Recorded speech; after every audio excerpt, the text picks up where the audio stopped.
On June 22, 2023, a Filipino maid broke a kitchen window at a villa in Ras Al Khaimah and screamed until security arrived.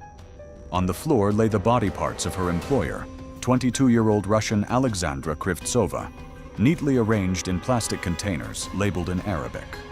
Alexandra Krivtsova studied Arabic language and culture of Islamic countries at the Faculty of Oriental Studies in Nizhny Novgorod.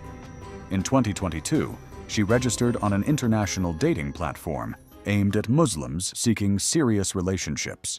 In her profile, she indicated an interest in Islamic culture and a willingness to move to an Arab country. A few months later, a user named Abdul Halim bin Saeed al-Qasimi began corresponding with her. The man introduces himself as a 72-year-old widower and a distant relative of the ruling family of the Emirate of Ras Al Khaimah in the United Arab Emirates. According to him, he owns several meat processing plants and trading markets in the region. In his correspondence, he describes himself as a devout man who is looking for a young, educated wife for a quiet family life. Al-Qasimi emphasizes that he is ready to provide his spouse with comfortable living conditions and the opportunity to continue her education. Alexandra tells her family and friends about her acquaintance with an influential businessman from the UAE. She says that he is serious about marriage and is ready to formalize the relationship according to Islamic traditions. Her parents express concern about the large age difference and cultural differences, but Alexandra convinces them that this is her conscious choice. She says that she sees marriage as an opportunity to apply her knowledge of Eastern culture in practice. In early 2023, Alexandra flies to Dubai on a tourist visa. She meets her future husband at a hotel in the presence of several of his relatives. She calls home and reports that the man meets her expectations and looks respectable. 3 days later, she participates in a nikah ceremony, an Islamic religious rite of marriage. The procedure takes place in a private home in the presence of an imam and witnesses. After the ceremony, Al-Qasimi takes Alexandra's Russian passport, explaining that it is necessary to apply for a long-term residence visa. The girl moves into his villa on the outskirts of Ras Al Khaimah, a 2-story building surrounded by a high fence. Several Filipino maids work in the house who speak virtually no English. Alexandra is given a separate room and a set of traditional women's clothing. In the first weeks of her marriage, the girl maintains regular contact with her family and friends in Russia. She says that she is getting used to her new lifestyle, learning local traditions, and improving her knowledge of Arabic. Alexandra mentions that her husband demands strict religious observance, but explains that this is due to the peculiarities of the local culture. She says she feels safe, although she sometimes misses home. Gradually, the nature of Alexandra's messages begins to change. She communicates less frequently and responds to her relatives' questions more reservedly. The girl mentions that her husband does not approve of frequent communication with her former acquaintances and believes that his wife should devote more time to studying the Quran and household chores. Alexandra says that she is trying to find a balance between following the new rules and maintaining contact with her relatives. In April 2023, her calls home become even less frequent. Alexandra explains this by her busy schedule of religious classes and preparations for obtaining a permanent residence permit. Her parents express concern and ask for her husband's contact details, but she replies that he is against direct communication with her Russian family until all the formalities with the documents are completed. The last phone call with her parents took place at the end of April. Alexandra spoke briefly and seemed tense. She responded evasively to questions about her well-being and plans, citing fatigue and the need to keep quiet in the house. The girl promised to call back in a week, but the call never came. In May, her relatives tried to call Alexandra, but her phone was turned off. Appeals to the Russian consulate in the UAE were unsuccessful. No official information about problems with Russian citizens had been received. Her parents began searching through social networks and turned to acquaintances with connections in the region, but they were unable to obtain any information about Alexandra's whereabouts. The only channel of communication remained Alexandra's friend, a student from the same faculty, with whom the girl occasionally corresponded via messenger. In June, she received several voice messages from Alexandra, which were the last signs of life from her. In these recordings, the girl's voice sounded depressed and anxious. In the first message, Alexandra said that her husband spent most of the day at the mosque and hardly communicated with her at home. The girl complained of loneliness and strict restrictions on her movement around the house. She mentioned that the maids avoided contact with her and were clearly afraid to say anything. Alexandra said that she was not allowed to leave her room without a headscarf and appropriate clothing. In the second voice message, recorded a few days later, Alexandra described a strange smell of meat that was constantly present in the house. She noted that all the kitchen knives had disappeared from the tables and drawers, which she found unusual. The girl expressed growing concern about changes in her husband's behavior and the atmosphere in the house. The last voice message was sent on June 14th. In it, Alexandra said in a broken voice that the situation was becoming unbearable. She mentioned physical punishment for breaking the rules and asked her friend to find a way to contact her parents. The girl said she felt her life was in danger, but could not leave the house on her own. The recording cut off in the middle of a sentence. After sending her last voice message, Alexandra Krivtsova disappeared from all communication channels. Her friend tried to call and text her, but the messages remained unread. The girl's phone showed offline status in messengers. 8 days of complete silence ensued in Al-Qasimi's house, ending with the screams of a Filipino maid at the kitchen window. The events of June 20th unfolded rapidly. At around 2 p.m. local time, the residential complex's security received an emergency call from one of the houses. The dispatcher recorded a message that a woman was screaming and banging on the window, demanding help. The team on duty arrived at the scene 7 minutes later and found the Filipino maid in a state of extreme agitation in front of the first-floor kitchen window. The woman, named Maria Santos, had been working in the Al-Qasimi house for about a year, cleaning the living quarters. That day, she was supposed to do a thorough cleaning of the kitchen, but she did not have the key to the room. The maid tried to knock on the door, but got no response. Looking through the kitchen window, she saw plastic containers on the floor with contents that she initially mistook for meat products for freezing. Upon closer inspection, Maria realized that she was looking at human body parts. The containers held 2 arms, 1 leg from the knee to the foot, and part of a torso without a head. Everything was neatly packed and labeled with stickers in Arabic indicating that it was kosher frozen food. Next to the containers was an industrial meat grinder with remnants of biological tissue. The security guards called the police and an ambulance. The first group of law enforcement officers arrived 20 minutes later and immediately cordoned off the villa. The kitchen was declared a crime scene and closed for detailed investigation. 3 Filipino maids and Abdul Halim bin Saeed Al-Qasimi himself were in the house, calmly reading the Quran in the living room. During his arrest, the 72-year-old man did not resist and remained completely calm. He answered the police's questions about what was happening in the kitchen in monosyllables, referring to his religious duties to cleanse the house of impurity. Al-Qasimi was taken to the Ras Al Khaimah police station for further questioning. A preliminary examination of the crime scene revealed many details indicating systematic violence. In the kitchen freezer, investigators found additional body parts: long dark hair, a lower jaw with teeth, and pieces of fabric with a name embroidered in Latin letters. Forensic tests confirmed that the hair belonged to a European woman in her 20s. Alexandra's personal belongings were found in her bedroom: clothes, cosmetics, Arabic language study materials, and a notebook with notes on local traditions. The wardrobe contained traditional women's dresses and headscarves purchased after she moved to the UAE. On the dressing table were Russian educational documents and a medical certificate for obtaining a visa. A search of Al-Qasimi's office yielded more disturbing findings. In the desk was a folder with marriage documents, including a copy of the nikah name, an Islamic marriage certificate. There was also Alexandra's confiscated Russian passport and a certificate of change of visa status, which had never been submitted to the relevant authorities. Investigators paid particular attention to a diary written in Arabic by Al-Qasimi.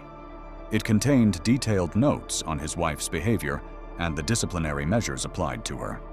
The entries began in January 2023 and documented the progressive tightening of punishments for various violations of the established rules. The first entries concerned relatively mild remarks: being late for prayer, incorrect reading of the Quran, insufficiently modest clothing in the presence of maids. Punishments were limited to deprivation of food for several hours or a ban on leaving the room. Gradually, the list of violations expanded to include attempts to contact relatives without permission, expressions of dissatisfaction with living conditions, and questions about the return of documents. By May, the entries had become more severe. Al-Qasimi recorded the use of physical punishment, blows with a wooden stick on the palms for refusing to perform household duties, being chained in metal shackles for attempting to leave the assigned room without permission, and forced reading of religious texts for several hours at a time. The last entries were dated mid-June and mentioned his wife's complete disobedience and the need to take drastic measures.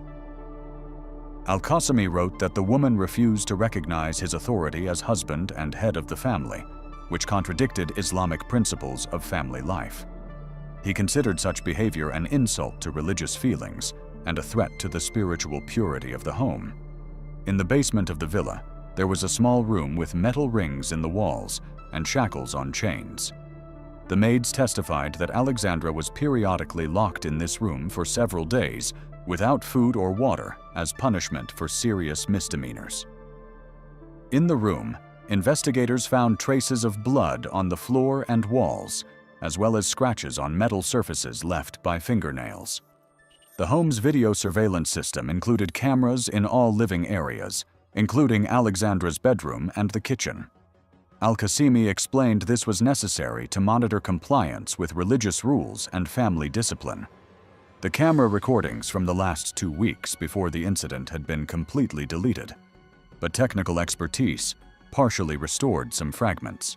The restored footage captured a scene in the kitchen where Al-Qasimi forced Alexandra to perform humiliating acts. The girl was forced to crawl on the floor and ask for forgiveness for disobeying her husband. Other footage shows the man beating her on the back and legs with a leather belt, demanding that she repeat religious formulas in Arabic. A medical examination of the remains confirmed the victim's identity through dental records and DNA samples provided by relatives in Russia. A forensic medical expert determined that death was caused by asphyxiation due to compression of the neck with a leather belt. Injuries to the body indicated prolonged physical abuse, including multiple hematomas, broken ribs, and damage to internal organs. The condition of the victim's hands attracted particular attention from the experts. Her fingernails had been completely torn off, and her fingers had deep cuts and burns. These injuries had been inflicted shortly before her death and were evidence of torture. Tissue analysis revealed the presence of diazepam, a sedative that could have been used to suppress the victim's resistance. Toxicological testing also revealed traces of other medications that had not been prescribed to the girl by doctors. Residues of potent psychotropic substances were found in her body, which could cause disorientation and suppress volitional functions. This indicated the possible systematic use of chemical behavior control. The autopsy showed that some internal organs had been partially removed after death. In particular, part of the liver was missing, and other abdominal organs were damaged. The nature of the injuries indicated the use of professional meat-cutting tools, which was consistent with Al-Qasimi's work in the meat processing industry. Abdul Halim bin Sarid Al-Qasimi was questioned in the presence of an interpreter and a lawyer appointed by the suspect's family. The 72-year-old man appeared completely calm and answered the investigators' questions without showing any signs of emotional distress. His testimony was recorded in Arabic and then translated into English for the record. When asked directly about his wife's death, Al-Qasimi answered in the affirmative, but refused to admit that it was a crime. According to him, he had every right to punish his wife for disobeying religious precepts and family traditions. The man claimed that he had acted within the framework of Islamic law and fulfilled his duties as head of the family to maintain order in the home. The details of Alexandra's last days, as recounted by Al-Qasimi, were striking in their insensitivity. According to him, his wife constantly violated the established rules of conduct, refused to study the Quran, and showed disrespect to her husband. She tried to secretly contact relatives in Russia and expressed a desire to return home, which he considered a betrayal of her marital obligations. The decisive conflict occurred on June 18th, when Alexandra openly declared her intention to leave the house and seek help from the Russian consulate. Al-Qasimi regarded this as a final breach of marital fidelity and decided to apply the most severe punishment. He lured his wife into the basement under the pretext of needing to discuss her behavior, and there threw a leather belt around her neck.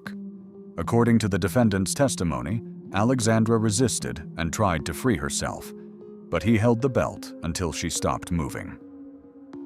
After her death, Al-Qasimi moved the body to the kitchen, where he kept the meat-cutting tools he used in his business.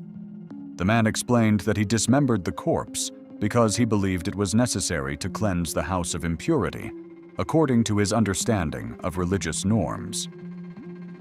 The dismemberment process took several hours. Al-Qasimi methodically cut up the body with an industrial meat grinder and sharp knives, placing the parts in labeled plastic containers for freezing. He planned to completely dispose of the remains through the waste processing system at one of his factories. He had already managed to remove and destroy the head and some organs before the crime was discovered. The testimony of 3 Filipino maids who worked in the house confirmed the systematic nature of the violence against Alexandra. Maria Santos, Rosa Fernandez, and Gloria Mendez gave detailed testimony about what they had observed over several months. The women were afraid to intervene because of threats of dismissal and deportation, but they secretly sympathized with the young Russian wife. According to the maids, Alexandra often spent days in confinement without food or water. Al-Qasimi locked her in the basement in metal shackles for the slightest misdemeanors: mispronouncing Arabic words, slow performance of household duties, attempts to talk to the servants without permission. The girl was visibly losing weight and becoming increasingly withdrawn and frightened. Particularly severe punishments followed Alexandra's attempts to contact the outside world. Al-Qasimi controlled all her communications and regularly checked her phone for unauthorized calls or messages. When he discovered violations, the punishment included beating her palms with a wooden stick and forcing her to read religious texts for hours in an uncomfortable position. Maid Rosa Fernandez recounted how Alexandra had repeatedly asked her for help in recent weeks. The girl begged her to find a way to send a message to the Russian consulate or contact her family in Russia. She said she feared for her life and felt that her husband was planning to harm her seriously. The maid wanted to help, but was afraid of losing her job and being punished. The house was under strict control, which made it virtually impossible to escape or seek help. All the windows were barred, the doors were locked with electronic locks, and the property was guarded around the clock. Alexandra had no access to money, documents, or means of communication without her husband's supervision. Even trips to the toilet and shower were monitored and limited in time. The psychological pressure was compounded by physical exhaustion. Alexandra was given minimal food, often forced to fast under religious pretexts, and compelled to perform exhausting household chores. She was forced to wash clothes by hand, scrub the floors on her knees, and perform other humiliating tasks as part of the process of teaching her obedience. The girl was denied medical care, even when she suffered serious injuries. Maids saw Alexandra suffering from infections caused by unsanitary conditions in the basement. She developed skin diseases, but Al-Qasimi considered illness to be punishment for sins and refused to seek medical attention. He prescribed treatment with prayers and readings from the Quran. Religious justification for violence played a central role in al-Qasimi's worldview. He considered himself a true believer in Islam who was following divine instructions on how to run a family. In his view, a wife had to be totally submissive to her husband as Allah's representative on earth. Any resistance was seen as blasphemy that needed to be severely punished. The investigation established that the online dating platform through which Alexandra and al-Qasimi met did not conduct sufficient user verification. The man provided false information about his marital status and character. In reality, he had been married 3 times, and all his previous marriages had ended with his wives disappearing under mysterious circumstances. Al-Qasimi's first wife, a Filipino woman named Lourdes Castillo, disappeared in 2016, 8 months after the wedding.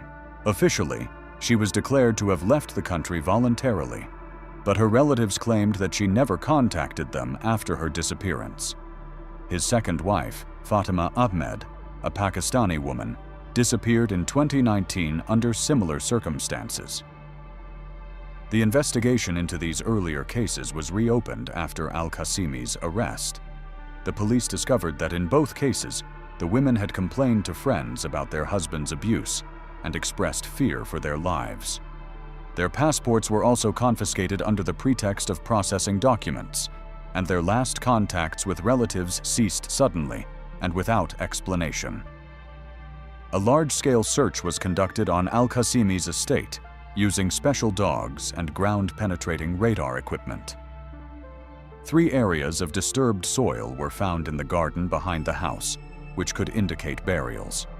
Exhumation revealed human remains, preliminarily identified as belonging to 2 women of Asian origin. Additional evidence was found in the storage rooms of al-Qasimi's meat processing plants. Workers confirmed that the owner periodically brought in additional biological waste for disposal in industrial furnaces. He explained this as necessary to destroy expired products, but the amount of waste did not correspond to the volume of production. An examination of financial documents showed that al-Qasimi used online dating platforms as a way to attract victims to satisfy his sadistic tendencies. He specifically sought out young, educated women from other countries who were in a vulnerable position and easily manipulated by the prospect of a secure life in a wealthy Arab country. The scheme was worked out in detail. Al-Qasimi created an attractive image of a successful businessman and devout Muslim seeking a life partner to start a traditional family. He promised his wives comfortable living conditions, the opportunity to study Islamic culture, and a religious education. After the women moved to the UAE, he isolated them from the outside world and gradually increased his control and violence. A psychiatric examination of al-Qasimi revealed signs of antisocial personality disorder with sadistic traits, but found him sane at the time of the crimes. The man was fully aware of the unlawful nature of his actions, but considered himself entitled to dispose of his wives' lives and deaths according to his perverted understanding of religious principles. The trial of Abdul Halim bin Saeed al-Qasimi was held in closed session by decision of the judicial authorities of Ras Al Khaimah. The official justification for the secrecy was the need to protect the dignity of the defendant's family and prevent negative impact on the Emirates' reputation.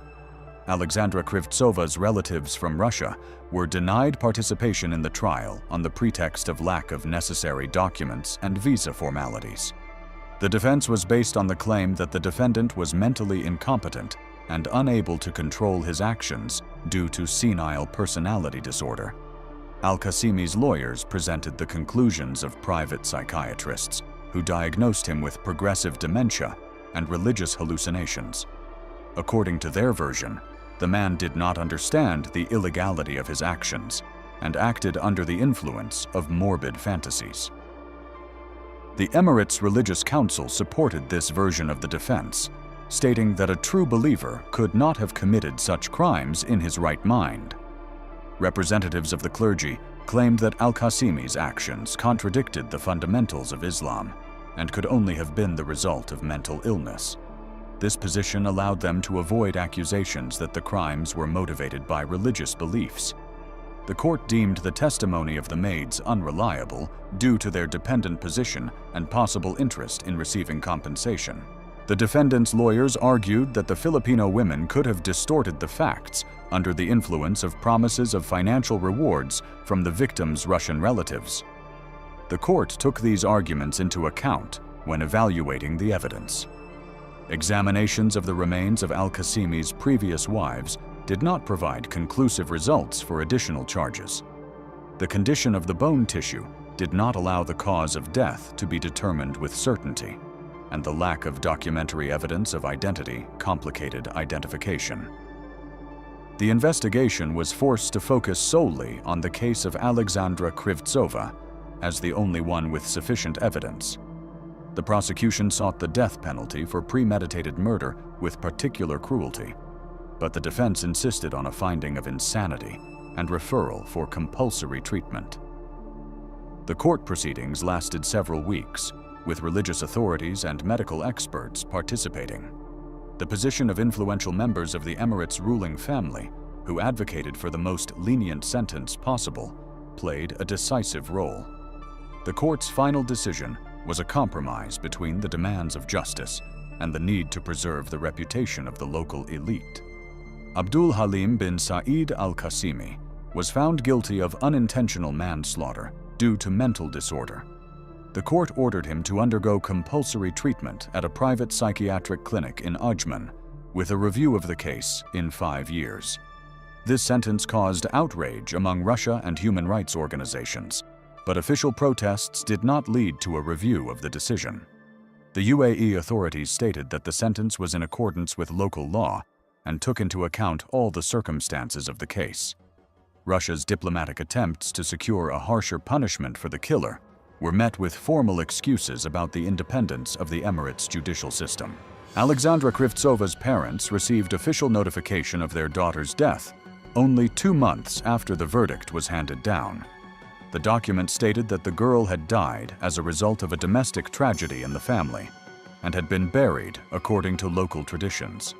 Details of the crime and the trial were not disclosed on the pretext of protecting private information. Attempts by relatives to obtain the body for burial in Russia were rejected by local authorities. The official justification was the need to observe Islamic burial rituals and the impossibility of exhumation after religious rites had been performed. In reality, Alexandra's remains were cremated without the family's consent, and her ashes were scattered in the desert outside the city. Alexandra Krivtsova's Russian passport was destroyed by order of the local authorities as a document belonging to a person who had converted to Islam and taken a new name after marriage. The Russian consulate received notification that the citizen had voluntarily renounced her Russian citizenship in favor of the status of wife of a UAE citizen, which precluded further claims by the Russian side. The media in the UAE received tacit instructions not to cover the al-Qasimi case in order to avoid damaging the region's tourist appeal. Local journalists who attempted to investigate the circumstances of the crime faced obstacles in obtaining information and pressure from the authorities. Several publications in independent media outlets were quickly removed at the request of the censors. International human rights organizations tried to draw attention to the case as an example of systemic discrimination against women in some Arab countries. However, their efforts did not receive widespread attention due to the geopolitical interests of Western countries in maintaining good relations with the UAE. Economic ties proved to be more important than protecting human rights and justice for victims of crime. The private psychiatric clinic in Ajman, where al-Qasimi was treated, belonged to his distant relatives and provided the most comfortable conditions possible. The patient lived in a separate cottage on the grounds of the medical center, with personal staff and the ability to receive visitors. The treatment regime was more like a respectable vacation than forced hospitalization. Medical reports on al-Qasimi's condition were formal and contained standard phrases about the gradual improvement of the patient's mental health. The clinic's doctors regularly reported to the judicial authorities on the progress of the treatment, and expressed optimistic predictions about the possibility of early release. None of the independent specialists were given access to examine the patient.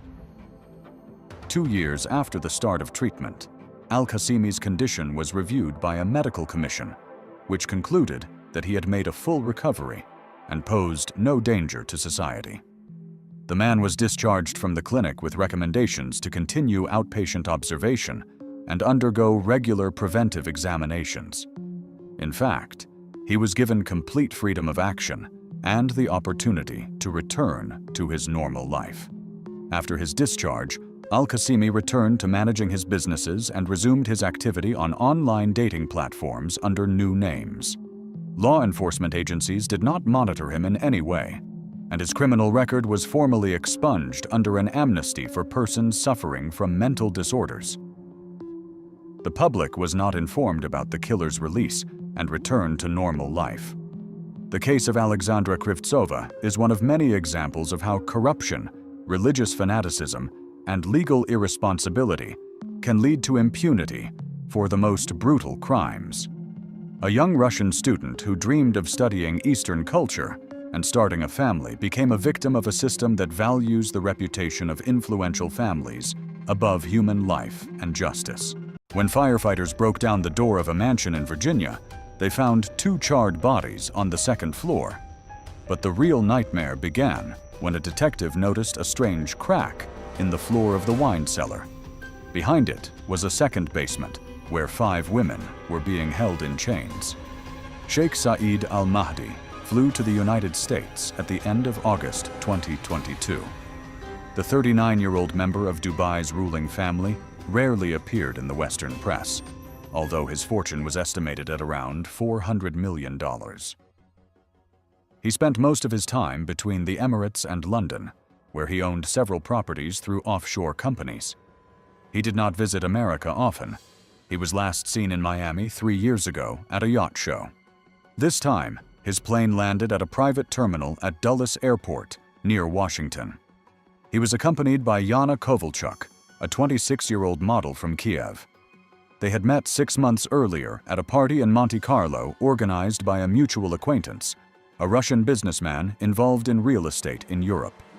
Yana worked for a mid-level modeling agency, modeled for clothing catalogs, and occasionally participated in shows at Milan Fashion Week. Her career was not spectacular, but it provided enough to travel and maintain the lifestyle she had dreamed of back in her native Kiev. After meeting Saeed, her life changed. He began inviting her to private events, paying for her flights, and giving her jewelry. Yana understood that their relationship had no future in the traditional sense.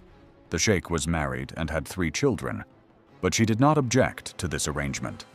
Money, attention, luxury, all this compensated for the lack of official status. Said bought an estate in Northern Virginia 2 years before his arrival, but he hardly ever visited it. The property was registered to a shell company registered in Delaware. The house stood on 12 acres of land surrounded by forest. The nearest neighbors lived a kilometer away. It was an old colonial-style mansion built in the 1970s, with white columns at the entrance and a long driveway. Inside, everything looked solid but unpretentious. Wood paneling on the walls, a fireplace in the living room, a spacious kitchen with marble countertops. Saeed rarely explained why he needed this house. He told his friends that he wanted a place for privacy where no one would ask questions. In the Emirates, he was always being watched by relatives, business partners, journalists. Here he could do whatever he wanted. The first few days after their arrival were quiet. Said and Yana hardly left the house. He worked remotely, calling partners, checking financial reports, discussing some land deals in Abu Dhabi. Yana sunbathed by the pool, leafed through magazines, and posted photos on social media. She didn't ask any unnecessary questions. Sometimes Saeed would leave for a few hours, saying he was meeting with lawyers or dealing with some real estate issues. Yana stayed alone, watched TV series, and ordered food through apps. She didn't know that there was a hidden room in the basement of the mansion, under the wine cellar, and she didn't know that someone was there. The fire started on the evening of September 12th. Neighbors noticed smoke around 11 p.m. One of them called 911, but the house was far from the road, and it took firefighters 20 minutes to get there. When they arrived, the second floor was already engulfed in flames. The fire was coming from a bedroom in the east wing. The fire chief immediately realized that there might be people inside. There were 2 cars in the driveway, a rented SUV and a sedan. The firefighters tried to get in through the front door, but it was locked from the inside. They had to break it down with a battering ram. The smoke inside was so thick that they could hardly see anything. One of the firefighters climbed the stairs to the second floor, feeling his way. In the bedroom, he stumbled upon a body. A woman was lying on the floor next to the bed, with a man next to her. Both were dead. The fire had damaged their faces, making it impossible to identify them immediately. The bodies were taken outside. By this time, the Fauquier County Police and investigators from the sheriff's office had arrived. One of the detectives, Mark Lawson, immediately noticed some strange details. First, the bedroom door was closed from the outside, not locked, but tightly shut, which is unusual for a fire that starts inside a room. Second, there was an overturned canister on the floor next to the bed. Judging by the smell, it contained gasoline. An examination would later confirm that the liquid had been spilled on the carpet and set on fire. This was no accident. Someone wanted these 2 to burn. Lawson began his inspection of the house. Everything on the first floor looked relatively normal. No signs of a struggle, furniture in its place, dishes in the sink. There were fresh groceries in the refrigerator and glasses with wine residue on the table. It seemed like the evening had started normally.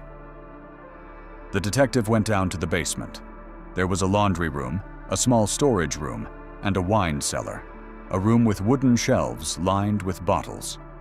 Lawson walked along the shelves, checking for anything unusual, and he noticed something. One of the shelves was slightly tilted, as if it had been moved recently. He tried to pull it, and it gave way. Behind it was a narrow door built into the wall. It was not locked.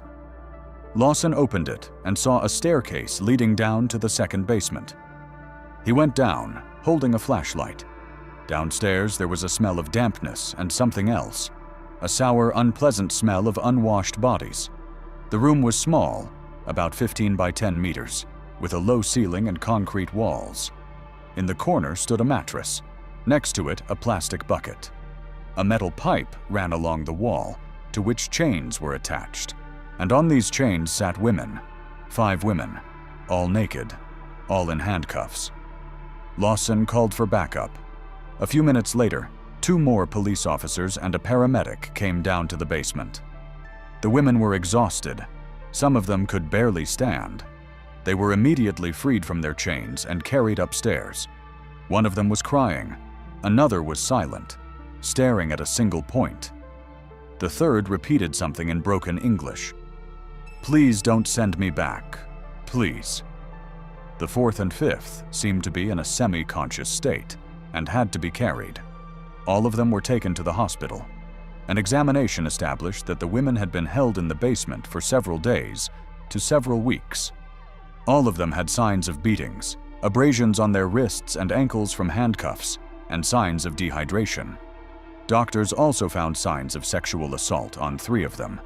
One of the women, 24-year-old Marina, told investigators that she had been brought there 3 weeks ago. She is from Moldova and came to the U.S. on a tourist visa, hoping to find work. In Washington, she responded to an advertisement for a housekeeper position. She was given an appointment at a cafe, where she was met by a tall, bearded man with an accent. He said the job was in a country house and paid well. Marina agreed.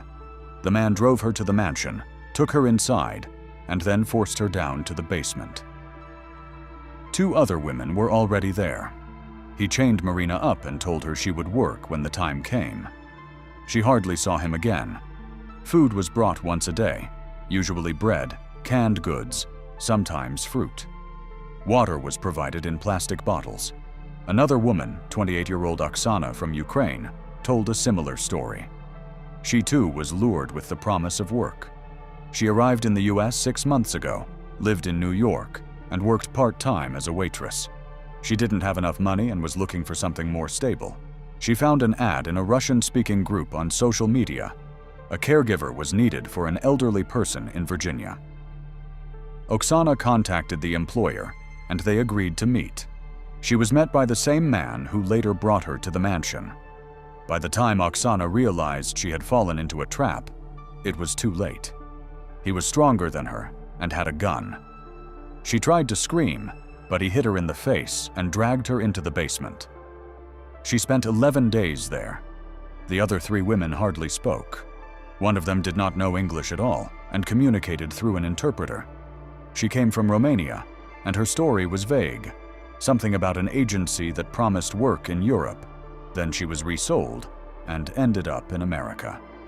The second was from the Philippines, the third from Colombia. They all ended up here through different intermediaries, but the pattern was the same: a promise of work, a meeting with a man who drove them to the mansion, and confinement in the basement. The police began searching for this man. The description matched: tall, about 40 years old, bearded, dark-skinned, with an accent. Surveillance cameras at a nearby store recorded a car that regularly visited the mansion, a dark van with no identifying marks. The license plate number was identified. The car was registered to a certain Ahmed Suleiman, a 38-year-old Jordanian citizen living in Washington. The police went to his address, but the apartment was empty. Neighbors said they hadn't seen him for several days. No one answered his phone. Meanwhile, the identities of the victims were established through fingerprints and dental records. The man was Saeed al-Mahdi, a sheikh from Dubai, a millionaire and member of the ruling family. The woman was Yana Kovalchuk, a model from Ukraine. Investigators checked their phones, which had been seized at the scene. In Saeed's correspondence, they found messages with a contact saved as A. They corresponded in Arabic. Experts translated the messages, which were about delivering goods, new girls, and preparing the premises.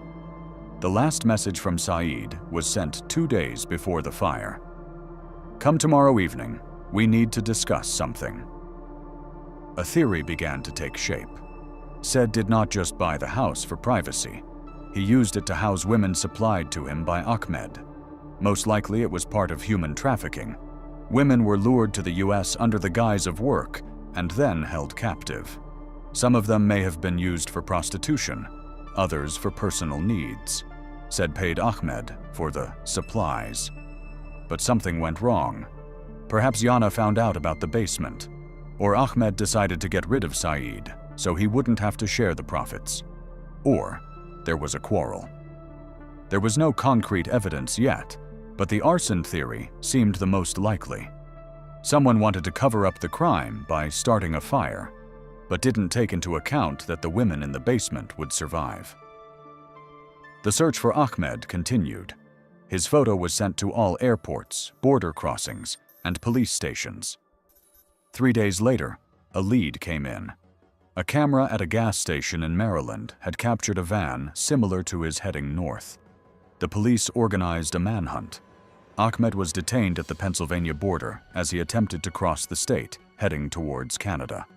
In the car, they found a passport with a different name, a wad of cash, and a phone that he had tried to destroy, but didn't have time to.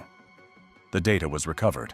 There were messages with Saeed, photos of the mansion, and contacts of other people allegedly involved in human trafficking. Ahmed was taken to a temporary detention center. He refused to speak without a lawyer. When the lawyer finally arrived, Ahmed began to testify. He claimed that he had nothing to do with the fire. He said that he worked for Saeed. He brought women, looked after them, but nothing more. He did not start the fire. On the night of the fire, he was in Washington, D.C., and he had an alibi, receipts from a bar, and witnesses. Investigators checked and found that his alibi was partially, but not completely, confirmed. He was indeed seen at the bar, but he left around 10 p.m. The fire started at 11 p.m. He had time to get to the mansion, set the fire, and return. But there was no direct evidence, no fingerprints on the canister, no witnesses who saw him near the house that night. The case had reached a dead end. The investigators went back to the beginning. Lawson and his partner, Detective Emily Zhang, began questioning the women from the basement in more detail. They wanted to understand who else might be connected to this story, besides Saeed and Ahmed. Marina, who had been held captive the longest, remembered some details. She said that another man, not Ahmed, had come down to the basement several times. He was younger, around 30, and spoke English without an accent. He came to check on the women and sometimes brought them medicine, painkillers and antibiotics. Marina thought he was a doctor or someone like that. He wasn't cruel, he didn't beat them, but he didn't help them either. He just did his job, silently, as if it were a normal routine. Lawson asked Marina to describe this man in more detail. She remembered that he was tall, thin, with light hair, and wore glasses. He had a tattoo on his arm, some kind of inscription, but she couldn't make it out. He didn't talk much, mostly asking if anyone had a fever or was in pain. Once he gave Marina some pills for a headache. Another time, he bandaged a wound on Oksana's leg. She had cut herself on the edge of a metal chain and it had become infected. This man came, treated the wound, and applied a bandage. Marina asked him why he was there, why he was doing this. He didn't answer, just looked at her and left. Zhang suggested that he might be someone from the medical staff, perhaps even legally employed, a paramedic, a nurse, or maybe a medical college student. Someone who had access to medicine and knew the basics of first aid. They requested data from hospitals and clinics within a 50-mile radius of the mansion, looking for employees who might fit the description. At the same time, they checked Saeed and Ahmed's phone records. Perhaps one of their contacts would match. The breakthrough came unexpectedly. One of the police officers working at the scene of the fire remembered seeing a medical bag in the mansion's garage. At the time, he hadn't thought much of it, assuming it was just a first aid kit, which every home has. But now, after Marina's words, it became important. Lawson returned to the mansion, which was still cordoned off as a crime scene, and found the bag. Inside were syringes, ampoules of saline solution, antibiotics, painkillers, bandages, tourniquets, and gloves. Everything was packed professionally, like in an ambulance. One of the ampoules had a sticker with the name of the pharmacy, a small pharmacy in Fairfax, 20 miles from the mansion. The detectives drove there. The pharmacy owner, an elderly man named Roger Patton, said that such ampoules were only sold by prescription or to medical institutions. He checked the database. These specific drugs had been ordered twice in the last month, once by a clinic in Fairfax, and the second time by a private individual. The name in the database was Daniel Corrado. Roger remembered him, a young guy who said he worked as a paramedic and needed supplies for field work. He showed his license. Everything was in order, so Roger sold him the drugs without question. The police found Daniel Corrado within a few hours. He was 31 years old and did indeed work as a paramedic for a private medical company that served corporate events, sports competitions, concerts, and sometimes private parties. He lived alone in a small apartment in the suburbs of Washington, with no family. Neighbors said he was quiet, polite, and rarely socialized. When the police came to his door, he opened it calmly, without panic. Lawson immediately noticed a tattoo on his right arm, an inscription in Latin letters, something like a quote, but he didn't have time to make it out clearly. Daniel was taken to the police station for questioning. He did not deny that he knew Ahmed. He said that they had met a year ago in a bar, struck up a conversation. Ahmed learned that Daniel worked in medicine and offered him a side job to occasionally come and check on the health of people who needed help, but did not want to go to the hospital. Daniel agreed. Ahmed paid well, $500 per visit, in cash, no questions asked. At first, Daniel thought they were illegal immigrants who were afraid of deportation. That's how Ahmed explained it. Then Daniel began to realize that it wasn't that simple. He saw women in the basement, saw chains, saw their condition. But he was afraid to ask questions. He was afraid that if he refused, Ahmed would do something bad to him or his family. Daniel didn't have a family, but Ahmed hinted that he knew where he lived and where he worked. Lawson asked how many times Daniel had come to the mansion. He replied that he had been there about 10 times in the last 6 months. Ahmed always called him, saying that he needed to check on the girls. Daniel would come, go down to the basement, examine them, give them medicine if necessary, and leave. He never asked any unnecessary questions. Once he asked Ahmed why these women were here, why they were chained. Ahmed replied that it was none of his business, that he should do his job and get paid. Daniel fell silent. Since then, he had simply done what was asked of him. Zhang asked if Daniel knew about Saeed. He nodded. He had seen him once, by chance. He had come at Ahmed's request, gone up to the first floor, and there was a man there, well-dressed, with an expensive watch, talking on the phone in another language. Ahmed introduced him as the master of the house, said didn't even look at Daniel, continued his conversation, and left. They never met again, but Daniel understood that Saeed was the boss, that he was the one who organized everything, and Ahmed just followed orders. The investigators asked about the night of the fire. Daniel said he wasn't there. Ahmed hadn't called him for several days before that. The last time Daniel had come to the mansion was a week before the tragedy, to check on the women, and everything was relatively normal. No emergencies. He left, and Ahmed didn't call him again. When Daniel heard about the fire on the news, he was frightened. He realized that sooner or later the police would get to him, but he didn't run away. He decided to wait. Maybe he thought they wouldn't find him, or maybe he just didn't know what to do. Lawson didn't quite believe him. He asked why Daniel hadn't gone to the police if he knew something illegal was going on. He replied that he was afraid. He was afraid of Ahmed, afraid of the consequences, afraid that he would be accused of complicity, and he was afraid of losing money. Daniel was in debt, a car loan, tuition for his younger brother who was in college, rent arrears. The $500 per visit helped him stay afloat. He knew it was wrong, but he continued, because he needed the money, because he had no choice. That's how he explained it. Detectives couldn't charge Daniel with arson. He had an alibi. He was at work on the night of the fire, which was confirmed by his colleagues. But he could be charged with complicity in human trafficking and illegal detention. He didn't rescue the women. He didn't report them to the police.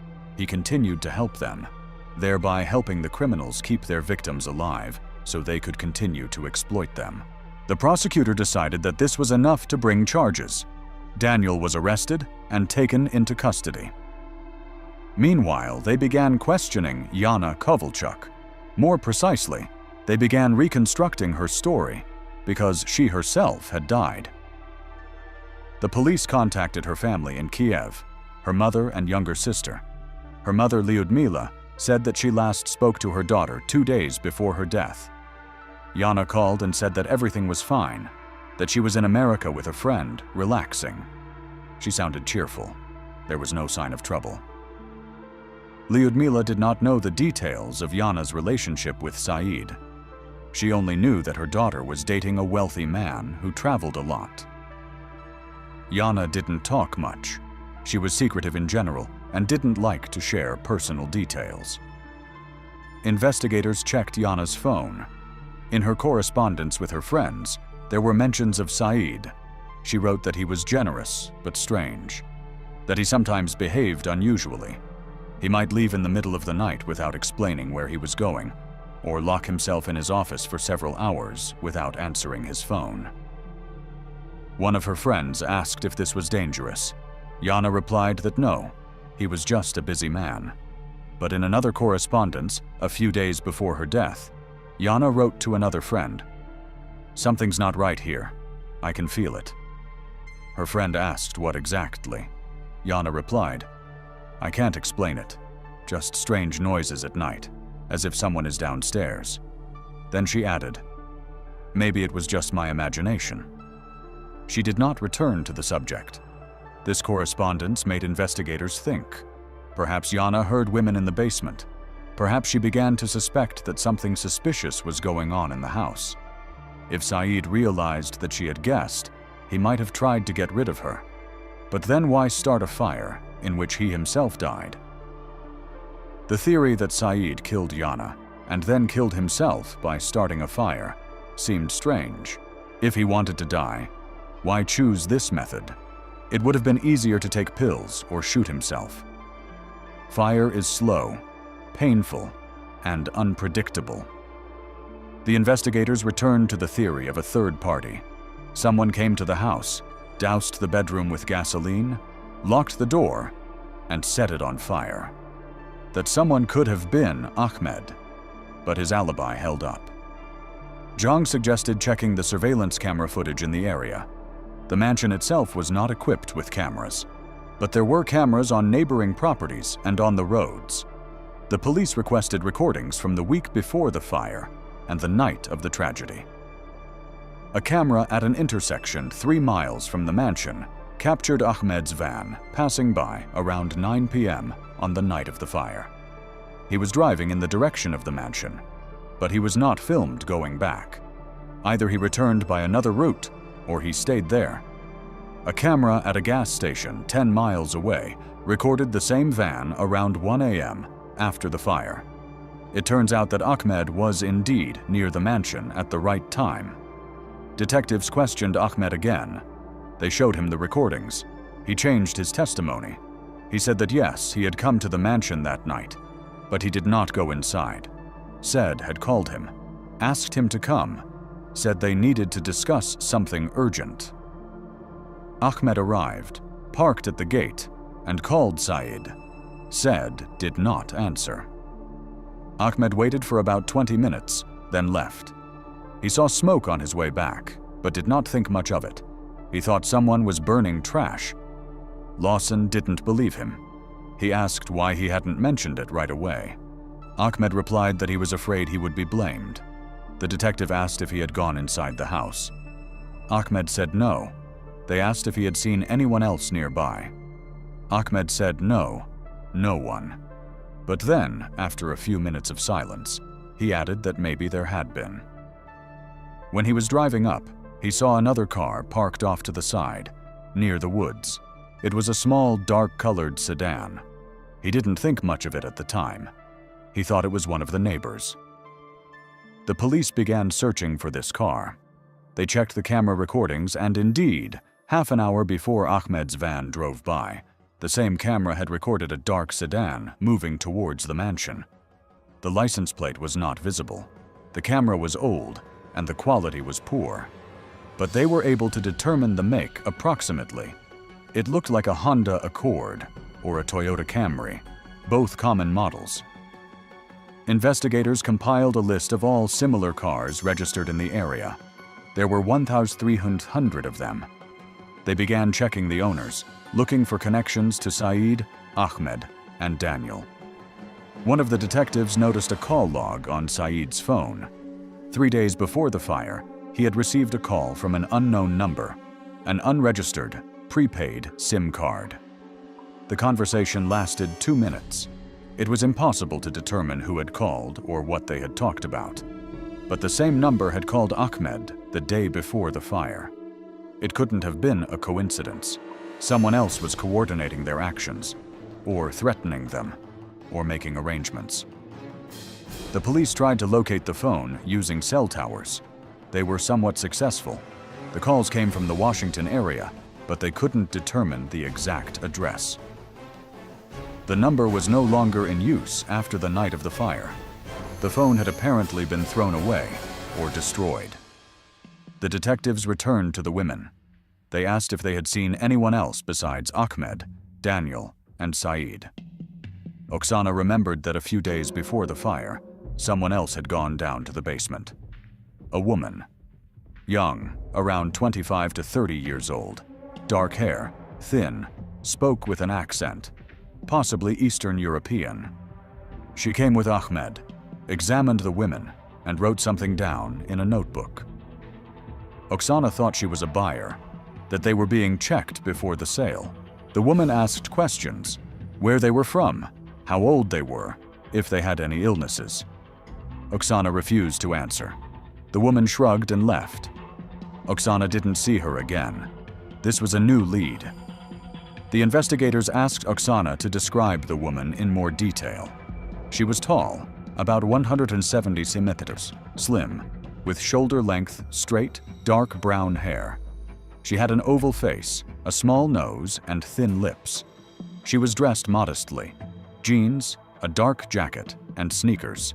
No jewelry, as far as Oksana could remember. The police compiled a photo fit based on Oksana's description and began their search. At the same time, they checked Saeed's financial transactions. Bank statements showed that he regularly withdrew cash, $10,000 to $15,000 a month. These were large sums, unusual for ordinary purchases. Most likely, he used this money to pay Ahmed and other participants in the chain. But there were also transfers, several transactions to offshore accounts through shell companies. Investigators were unable to immediately determine who owned these accounts. International inquiries were required, and that took time. One of the transactions caught their attention. A month before the fire, Saeed transferred $50,000 to an account belonging to a company registered in the British Virgin Islands. The name of the company meant nothing. It was just a string of letters and numbers. But when investigators began to dig deeper, it turned out that this company had ties to several other entities in Eastern Europe, in Moldova, Romania, and Ukraine. All of these companies were involved in recruitment in one way or another. Officially, they were employment agencies that helped people find work abroad. But in reality, many of them were fronts for human trafficking. The police contacted Interpol.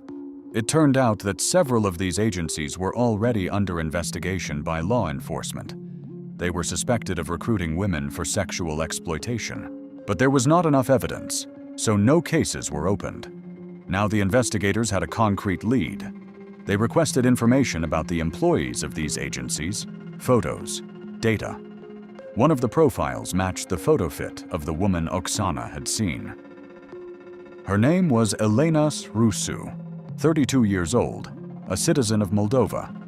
Officially, she worked as a manager at one of the agencies in Chisinau. But according to Interpol records, she had been detained several times in different countries on suspicion of human trafficking. But each time she was released due to lack of evidence. Investigators began searching for Elena Rusu in the United States. They contacted the Immigration Service and found out that she had entered the country on a tourist visa 2 months before the fire.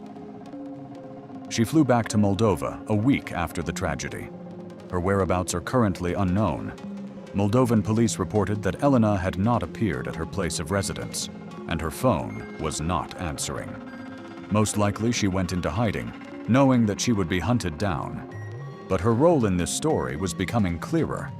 Most likely, Elena was the coordinator. She connected agencies in Eastern Europe with buyers in the United States. She recruited women, arranged for their delivery, and checked the merchandise before handing them over to clients. Said was one of those clients. Ahmed acted as a local intermediary. He met the women, brought them to the mansion, and controlled them. Daniel provided medical assistance to keep the victims in relatively normal condition. Zhang mapped out the entire chain. At the top was Saeed, who financed the operation and used the women for his own purposes. He may also have sold some of them to other buyers, although there was no direct evidence of this yet. Below him was Elena Rusu, who recruited and transported victims from Eastern Europe. Further down was Ahmed, who did the dirty work on site. And at the very bottom was Daniel, who helped keep the women alive without asking questions. But who started the fire? That question remained unanswered. Ahmed swore he didn't set the house on fire. Daniel was at work. Elena had already left the country. That left one possibility. someone else, whom the investigators had not yet found, or Saeed himself. Maybe he really had decided to kill himself, and Yana just happened to be in the wrong place at the wrong time. Lawson ordered an additional examination of the scene of the fire. Experts returned to the burned-out mansion and conducted a detailed analysis. They discovered an interesting detail. On the bedroom floor, under a layer of ash, they found shoe prints, a partially preserved sole print, size 43, men's shoes. The tread pattern indicated Nike sneakers. The experts compared them with Saeed's shoes. He wore size 42. Not a match. So there was someone else in the bedroom. This clue gave investigators a new lead. They checked Ahmed's shoes. Size 44 didn't match. Daniel's, 43, a match. But Daniel was at work, his alibi confirmed by video recordings from cameras in the building where he worked that night. He couldn't physically be in two places at once, unless he had an accomplice. The detectives returned to question Daniel. They asked if he had a partner, someone else who could have come to the mansion. Daniel denied it. He said he worked alone and didn't involve anyone else. But when Lawson showed him a photo of the shoe print and said that the size matched his, Daniel turned pale. He paused. Then he said he had a brother, a younger brother, 19 years old, named Kyle. Daniel sometimes gave him his old shoes, including sneakers. That changed everything. The police immediately began searching for Kyle Corrado. It turned out that he was a freshman at a local college studying business administration. He lived in a dorm on campus. When the detectives arrived there, he was not there.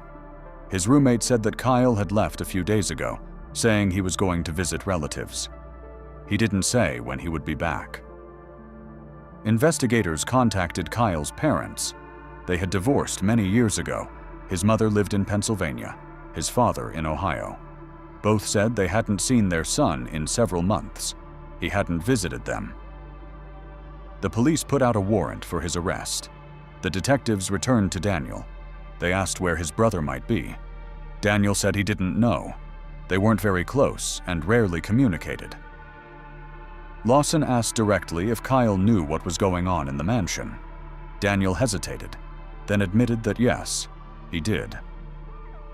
Once, Kyle came to his house, found a medical bag, and started asking questions.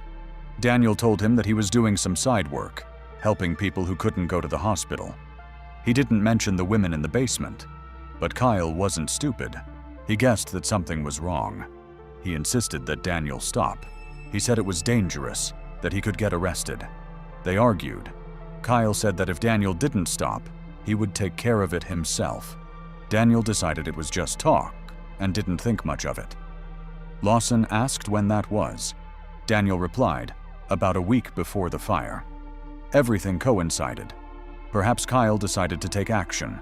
Maybe he went to the mansion to free the women, or to scare Saeed, or to get Daniel out of this story once and for all. But something went wrong. Maybe Saeed caught him. A fight broke out. Kyle grabbed a can of gasoline. It was in the garage. Saeed used it for the lawnmower, and in a fit of rage, he doused the bedroom and set it on fire without thinking about the consequences. Or maybe it was cold-blooded murder. Zhang checked Kyle's phone records. The day before the fire, he called Daniel several times, but Daniel didn't answer. Then Kyle sent him a message. "I'll take care of it myself." Daniel read it but didn't reply. He thought his brother was just threatening him to scare him. He didn't think Kyle would actually do anything. The search for Kyle continued for several days. His photo was sent to all states, and cameras on roads, at airports, and at bus stations were checked. Finally, information came in from Texas. Local police detained a young man resembling Kyle at a gas station near the Mexican border. He was trying to buy food with cash and was acting nervously. When the police asked for his ID, he tried to run away. They caught up with him, handcuffed him, and checked his ID. It was Kyle Corrado. He was taken back to Virginia. For the first few hours, he remained silent, refusing to speak without a lawyer. When the lawyer finally arrived, Kyle began to testify. He confessed to setting fire to the mansion. He said he didn't want to kill anyone. He just wanted to save the women. He knew his brother had gotten involved with bad people and decided to put an end to it. On the evening of September 12th, he drove to the mansion. He parked his car in the woods and walked the rest of the way. He saw that the lights were on in the house. He knocked on the door. A man opened it, said. Kyle said he was Daniel's brother and had come to talk. Said, "Let him in." They went into the living room. Kyle asked where the women were.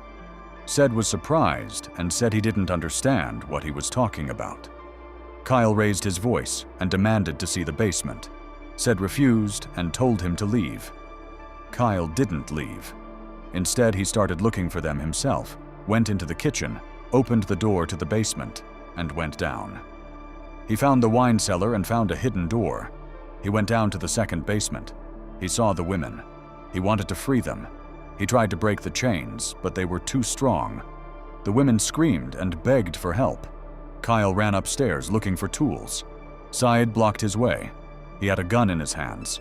He told Kyle that he had made a mistake, that now he would have to pay. Kyle was scared. He grabbed the first thing he could find, a can of gasoline that was standing by the garage door. He swung it at Syed. Syed fired, but missed. The bullet hit the wall. Kyle threw the canister at him, spilling gasoline on the floor. Syed slipped and fell. Kyle ran upstairs to the bedroom, where he thought he could lock himself in and call the police. But Yana was there. She was screaming, demanding an explanation. Kyle tried to calm her down, saying that the police would be there soon. But Syed had already climbed the stairs, banging on the bedroom door, threatening them. Kyle panicked. He saw the gasoline that had spilled on his clothes and shoes. He took out his lighter. He smoked and always carried it with him. He thought that if he created a fire hazard, Syed would back off. He spilled some gasoline on the floor by the door and flicked his lighter. The fire ignited instantly, faster than he expected. The flames spread across the carpet and shot up to the curtains. Kyle tried to put them out, but couldn't. Yana screamed. He grabbed her by the hand and tried to pull her out the window, but it wouldn't open. The old frames were stuck. Smoke filled the room. Kyle was suffocating. He rushed to the door and tried to open it, but it wouldn't budge. Syed had locked it from the outside and propped it with something heavy. Kyle banged on it and screamed, but his strength was fading. The last thing he remembered was falling to the floor and losing consciousness. He woke up on the street. At first, he didn't understand how he got there. Then he remembered. The window had broken from the heat, and he had fallen out. Or crawled out, he couldn't remember. He stood up and looked around. The house was on fire. Flames were bursting out of the windows. Kyle realized that Yana was still inside. He wanted to go back, but couldn't. The heat was too intense. He heard sirens. The fire department was on its way. He was scared. He ran to his car, got in, and drove away. He didn't think about the consequences. He just ran. Investigators listened to his testimony. They checked it. The story generally matched the evidence. A bullet lodged in the wall on the first floor confirmed that there had been a shootout. The shoe print in the bedroom matched Kyle's size. The clothes he had worn that night were in the trunk of his car, covered in soot and smelling of gasoline. The DNA on the fabric matched his DNA. But Kyle's version raised questions. First, if Syed locked the door from the outside, how did he himself die in the fire? Experts returned to the scene and examined the bedroom door. It had indeed been propped open by a heavy dresser that stood in the hallway. But the dresser was not completely burned, and it could have been moved. Perhaps Syed blocked the door to prevent Kyle from escaping, but then he himself did not have time to escape. The fire spread too quickly, blocking the way to the stairs. He returned to the bedroom, trying to escape through the window, but suffocated first. So did Yana. Their bodies were found together. Second, Why didn't Kyle call the fire department immediately after he got out? He explained that he was panicked and afraid and couldn't think clearly. The lawyer insisted that it was an accident, that Kyle didn't want to kill anyone, that he acted out of good intentions, trying to save the women. The prosecutor objected, saying that Kyle deliberately set the room on fire, knowing that there were people inside. It was murder, albeit unintentional. The case was sent to court. Kyle was charged with the unintentional murder of 2 people, arson, and trespassing. Daniel was charged with complicity in human trafficking and unlawful detention. Ahmed was charged with human trafficking, kidnapping, unlawful detention, and aiding and abetting. Elena Rusu remained at large and was charged in absentia with organizing human trafficking. 5 women from the basement received medical care and psychological support. 3 of them were deported to their home country. They did not have legal status in the U.S., although human rights organizations tried to obtain temporary visas for them as victims of crime. 2 others, Marina and Oksana, agreed to stay and testify in court. They were given witness protection and temporary asylum. The investigation was still ongoing. Investigators were trying to find other members of the chain, those who helped recruit women in Europe, those who financed the operation besides Saeed. International requests were slow, and bureaucracy slowed down the process. But Lawson and Zhang did not give up. They understood that this case was just the tip of the iceberg, that there were dozens, if not hundreds, of similar schemes out there, and they wanted to destroy them all. The story of Sheikh Saeed al-Mahdi and his basement in Virginia did not receive widespread press coverage. The Sheikh's family used their connections to minimize media attention. A few small articles appeared in local newspapers, but the major publications avoided the topic. Officially, this was explained by the fact that the case was under investigation and disclosure of details could interfere with justice. Unofficially, it was due to pressure from influential people who did not want Saeed's name and his connections to human trafficking to become public knowledge. But for those directly affected by this story, the women who survived the nightmare in the basement, the investigators who uncovered the crime, the families of the victims, it remains an open wound. On March 21, 2024, Dubai police discovered the body of 21-year-old Indian student Amina Paraman in a private mansion in the Al Barsha district. Her husband, 53-year-old businessman Mansour bin Hamad al-Mazroui, claimed it was an accident, but marks on the girl's neck suggested otherwise. Amina Paramanan was born and raised in a small town in the state of Kerala in southern India. Her family was not wealthy, but her parents tried to give their daughter an education. The girl was in her 3rd year at a local college, studying business administration. According to her classmates, Amina was a quiet, modest student who rarely participated in social events and spent most of her time studying. She had no close friends, did not attend parties, and hardly used social media. Her Instagram profile contained only a few photos from family celebrations. Amina's parents, like many conservative Indian families, held traditional views on marriage. When the girl turned 20, her mother began actively looking for a suitable husband for her. At first, local candidates from their community were considered, but most families refused because of the modest dowry that Amina's parents could offer. The girl's father worked as a clerk in a government agency, and his salary barely covered the living expenses of the family of 5. Amina had 2 younger sisters who were also about to get married. In December 2023, Amina's mother contacted a marriage agency in a neighboring town. The agency specialized in international marriages, mainly with grooms from the Persian Gulf countries. The agency's owner, Rashid Hussein, had been working in this field for 15 years and had connections with several similar agencies in the United Arab Emirates, Saudi Arabia, and Qatar. The process was simple. Indian families provided photographs and basic information about their daughters, and the agency passed this information on to partners in Arab countries, where it was shown to potential grooms.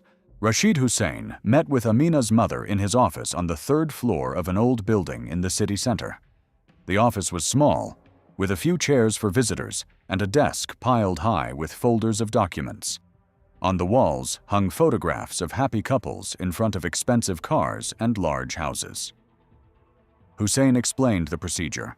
They had to provide photos of the girl, copies of her documents, a medical certificate, and consent to the marriage. The agency's services cost 50,000 rupees, which was a significant amount for Amina's family. However, Hussein promised that if the marriage took place, the groom would usually cover all the expenses and provide a generous dowry. 2 weeks later, Hussein called Amina's mother and said he had found a suitable candidate. Mansour bin Hamad al-Mazroui, a businessman from Dubai, was looking for a young, educated bride from India. Hussein showed a photo of a middle-aged man in traditional white clothing standing next to a black SUV. He said that Mansour owned several hotels in Dubai and a transport company involved in logistics. The man was divorced and had 2 adult children from his first marriage. Now he wanted to remarry a young woman who could run the household and bear him more children. When Amina's parents learned of the groom's age, they were initially skeptical. The 32-year age difference seemed too great. But Hussein convinced them that such marriages were common in Arab countries and that Mansour would be able to provide Amina with a comfortable life that they could never give her. He also mentioned that Mansour was willing to pay a dowry of $20,000 and cover all the wedding expenses. This money could help the family marry off their 2 younger daughters. Her parents showed Amina the photo. The girl silently looked at the image of an unfamiliar elderly man. She said nothing, only nodded. In their family, it was not customary to argue with their parents' decisions. Her mother took this as consent. In January 2024, the process of preparing the documents began. Hussein regularly contacted the partner agency in Dubai that represented Mansour's interests. Both sides exchanged requirements and conditions. Through the agency, Mansour sent a list of requirements for his bride. She must be under 25 years of age, educated, a virgin, with no criminal record or serious illnesses. The last requirement was particularly important to him, and the agency emphasized this several times. Amina underwent a medical examination at a private clinic recommended by the agency. The doctor issued a health certificate stating that the girl was healthy and fit for marriage. The certificate also included a note about her virginity, although the examination itself was superficial and formal. The doctor spent no more than 10 minutes with Amina, asked a few general questions about her health, and wrote the certificate. Later, the investigation would establish that this clinic regularly collaborated with Hussein's marriage agency and issued similar certificates without thorough examination. In February, Mansour sent an official marriage proposal through the agency. The document was written in Arabic with an English translation. It listed the terms of the marriage, the size of the dowry, and the obligations of both parties. According to the document, after the marriage, Amina was to move to Dubai and live in her husband's house. She was forbidden to work without his permission. She was obliged to run the household and obey her husband's will in accordance with Islamic traditions. In exchange, Mansour undertook to provide for her financially, provide housing, and pay all living expenses. Amina's parents signed the document without going into details. The main thing for them was that their daughter would be provided for and able to live in Dubai, where, in their opinion, everything was better than in their poor neighborhood in Kerala. They did not think about how a 21-year-old girl who had never left her state would feel in a foreign country with an unfamiliar man who was old enough to be her father. After signing the preliminary agreement, the visa application process began. Mansour used his connections to arrange a bride visa for Amina. The process took about 3 weeks. During this time, the girl continued to attend college classes, but became even more withdrawn. Her classmates later recalled that in the last weeks before her departure, Amina often sat alone in the corner of the classroom, staring out the window and hardly talking to anyone. When asked what was wrong, she replied that everything was fine. On March 7th, Amina received her passport with a visa. A ticket for a flight to Dubai was purchased for March 10th. The girl had only 3 days left to pack her things and say goodbye to her familiar life. Her mother helped her pack her suitcase. They bought several new dresses, underwear, and cosmetics. Her father gave Amina a small amount of money that he had saved especially for her. Her younger sisters cried and hugged their older sister, not fully understanding that she was leaving forever. On the evening of March 9th, relatives gathered at the house. Aunts, uncles, cousins came. They had a small farewell dinner. The guests congratulated her parents, saying that Amina was lucky to be marrying a rich man and living in Dubai. Some of the female relatives whispered among themselves, discussing the large age difference, but no one voiced their doubts aloud. In the cultural environment in which Amina grew up, a woman's fate was determined by her parents' decision, and her opinion was rarely taken into account. On the morning of March 10th, her father drove Amina to the airport. The drive took about 2 hours. They hardly spoke. Her father tried to say something several times but stopped mid-sentence. At the terminal, he hugged his daughter, wished her happiness, and quickly left without looking back. Later, he admitted to investigators that he felt guilty but could not have done otherwise. For him, it was the only way to secure his daughter's future and help the whole family. Amina checked in, dropped off her luggage, and headed for the boarding gate. The flight to Dubai lasted about 3.5 hours. The girl sat by the window, looked at the clouds, and did not touch the food offered by the flight attendants. A passenger sitting next to her later said that she looked scared and nervous, took out her phone several times, looked at photos, but did not call anyone. The plane landed at Dubai International Airport at around 8 p.m. local time. Amina passed through passport control, collected her luggage, and exited into the arrivals hall. She had never been to such a large airport before. Everything around her seemed huge, noisy, and frightening. She looked for the sign with her name on it, as the agency had instructed her. A few minutes later, a man in traditional white clothing approached her. It was not Mansour, but his driver, whom he had sent to meet his bride. The driver took her suitcase and gestured for her to follow him. They went out to the parking lot, where a black SUV with tinted windows was waiting. The driver opened the back door, and Amina got in. The car was large, with leather seats and the air conditioning running at full power. The girl was shivering, even though the interior was cool. The driver did not speak English, but silently drove through the evening streets of Dubai. Amina looked out the window at the skyscrapers lit up by neon lights and the wide highways filled with expensive cars. It was all so far from her quiet town in Kerala. 40 minutes later, the car turned into a private neighborhood with large villas behind high fences. The driver stopped at the gate of one of the houses, pressed a button on the remote control, and the gate slowly opened.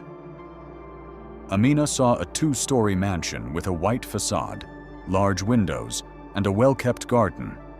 Mansour bin Hamad al-Mazrouei himself was standing near the entrance. Mansour looked older than in the photographs. His face was lined with deep wrinkles. His beard was streaked with gray, and his eyes were cold and appraising. He stood motionless, his hands clasped behind his back, and looked at the girl as a buyer appraises merchandise. Amina got out of the car, lowered her eyes, and greeted him quietly in broken English. Mansour did not reply, but nodded to the driver, who carried the suitcase into the house. Then he turned and went inside without waiting for the bride. Amina hesitantly followed him. Inside, the house was even more impressive. Marble floors, high ceilings, a large chandelier in the hall, a wide staircase leading to the second floor. Everything was impeccably clean and tidy, but completely lifeless. No family photos on the walls, no personal belongings, no signs that anyone lived here. The house resembled an exhibition hall of expensive furniture. Mansour led Amina to the second floor and showed her the room. It was a large bedroom with a huge bed, a separate bathroom, and a dressing room. He briefly explained in English where everything was, said that tomorrow morning the maid would show her the rest of the house, and left, closing the door behind him. Amina was left alone in a strange room, in a strange house, in a strange country. She sat down on the edge of the bed and took out her phone. Several missed calls from her mother. The girl dialed the number, but no one answered. Due to the time difference, her parents were already asleep. She wrote a short message. "I've arrived. Everything is fine. I'll write tomorrow." Amina hardly slept that night. She lay on the huge bed, listening to unfamiliar sounds, trying to get used to the idea that this was now her life. Somewhere downstairs, she could hear footsteps, the sound of the TV. Then everything fell silent. Mansour didn't come to her room. The girl did not know whether to be happy about this or not. In the morning, the maid knocked on the door. Maria, a 45-year-old Filipina, had been working in Mansour's house for 7 years. She spoke English with a strong accent, but it was understandable enough. Maria showed Amina around the house, showing her the kitchen, living room, dining room, and master's study. She explained that she did the cooking and that Amina didn't need to do anything. Mansour usually left for work in the morning and returned in the evening. The house also had a room for the security guard, who worked shifts with his partner. Their main task was to watch over the property and the gates. Maria showed Amina the house rules. She was not allowed to enter the master's study without permission. She was not allowed to open the gates on her own. All purchases and trips outside the house required the master's permission. Maria said this in a calm tone, as if she were listing ordinary household rules. For her, having worked in Arab families for many years, such rules were the norm. Amina spent the first few days mainly in her room or in the garden. Mansour hardly spoke to her. In the morning he left for work, returned in the evening, dined alone in the dining room, watched TV, and went to his room.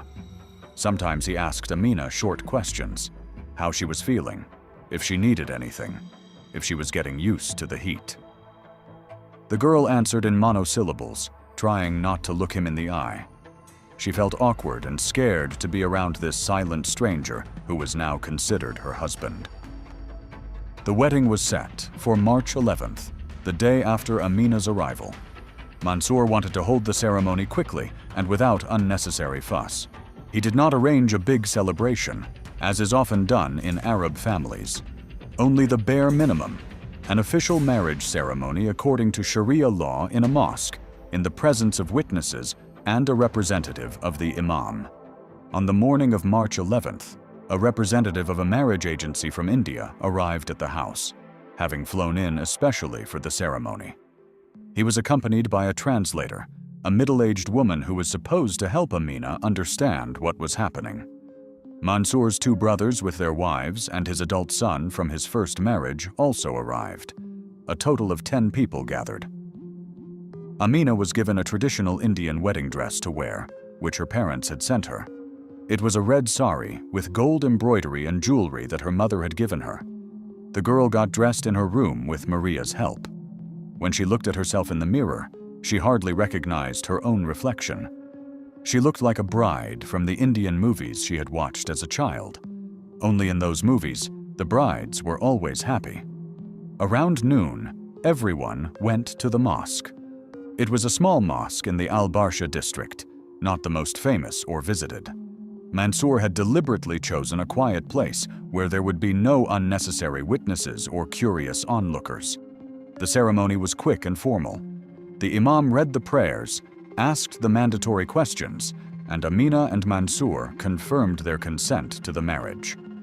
The girl repeated the words after the interpreter, not fully understanding their meaning. The whole process took less than half an hour. After the ceremony, a small lunch was served at the house. The guests congratulated the newlyweds, wishing them happiness and many children. Mansour's brothers' wives looked at their new sister-in-law with curiosity, whispering to each other in Arabic. Amina sat quietly, barely touching her food, answering questions with nods. Mansour's son, a 25-year-old man, did not speak at all to his stepmother, who was younger than him. He sat through the entire lunch with a gloomy expression, clearly unhappy with his father's decision to remarry. By evening, the guests had left. The house was quiet again. Maria cleared the table, washed the dishes, and went to her room. The security guard took over the night shift. Amina went up to her bedroom, changed into simple home clothes, and sat down by the window. It was getting dark outside, and lights were coming on in the windows of the neighboring houses. Somewhere out there, other people were living their lives, with their own problems and joys. And she was here, locked in a golden cage, not knowing what would happen next. Around 10 o'clock in the evening, Mansour knocked on the door. Amina started in surprise and opened the door. He stood on the threshold in his home clothes, looking at her with a long, appraising gaze. Then he asked if she was ready to fulfill her marital duties. His voice was even, emotionless, as if he were asking if she wanted tea. Amina didn't know how to respond. She remained silent, her eyes downcast. Mansour took this as consent. What happened next, Amina would later recall as the most terrifying experience of her life. Mansour behaved rudely and demanding. He was not physically cruel, but his coldness and indifference to the girl's feelings were worse than any violence. For him, it was simply an act of possessing property that he had legally acquired. He did not talk to her, did not ask about her condition, but simply did what he considered his right. When it was over, Mansour got up, got dressed, and left the room without a word. Amina remained lying on the bed, trembling from shock and humiliation. She did not cry. Her tears had ended somewhere around the time the plane took off from Kerala. Now she just lay there and stared at the ceiling, trying to understand how her life had turned into this. The next few days passed in a strange limbo. Mansour continued to go to work, come home in the evening, and sometimes visit Amina at night. They hardly spoke. The girl spent her days at home, sometimes going out into the garden, trying to read the books she had brought with her, but unable to concentrate. Maria tried to cheer her up, cooking her favorite dishes and trying to get her to talk, but Amina remained withdrawn and silent. Her only connection to her former life was her phone. Every day, Amina called her mother and told her that everything was fine, that her husband provided well for her, that the house was beautiful, that she was getting used to it. She lied easily and naturally because she couldn't tell the truth. She couldn't explain to her mother, who was so happy about this marriage, that her daughter was unhappy, that she felt like a thing that had been bought and paid for, that every day here seemed like an eternity to her. Her mother, for her part, was delighted. She told her neighbors and relatives what a nice house her son-in-law had, how much money he gave Amina, what a stroke of luck it was for their family.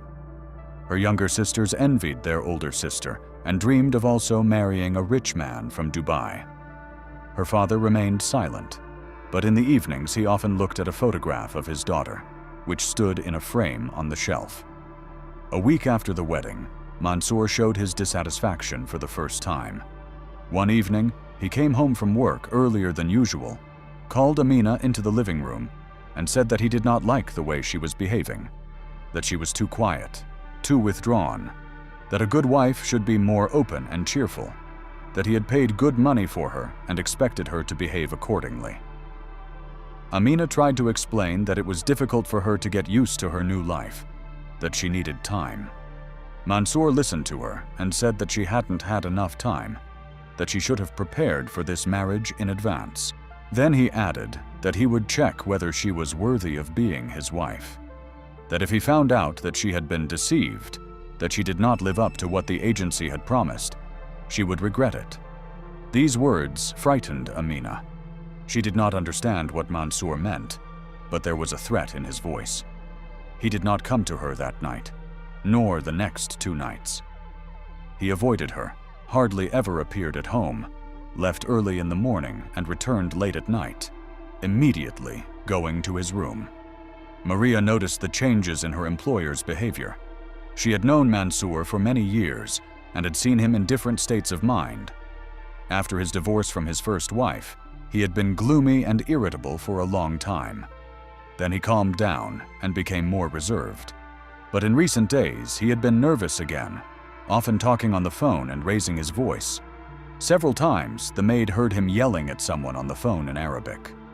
She didn't understand all the words, but she got the general idea. Mansour was angry, demanding answers from someone, accusing them of cheating. One morning, when Mansour left for work, Amina heard Maria talking to the security guard in the kitchen.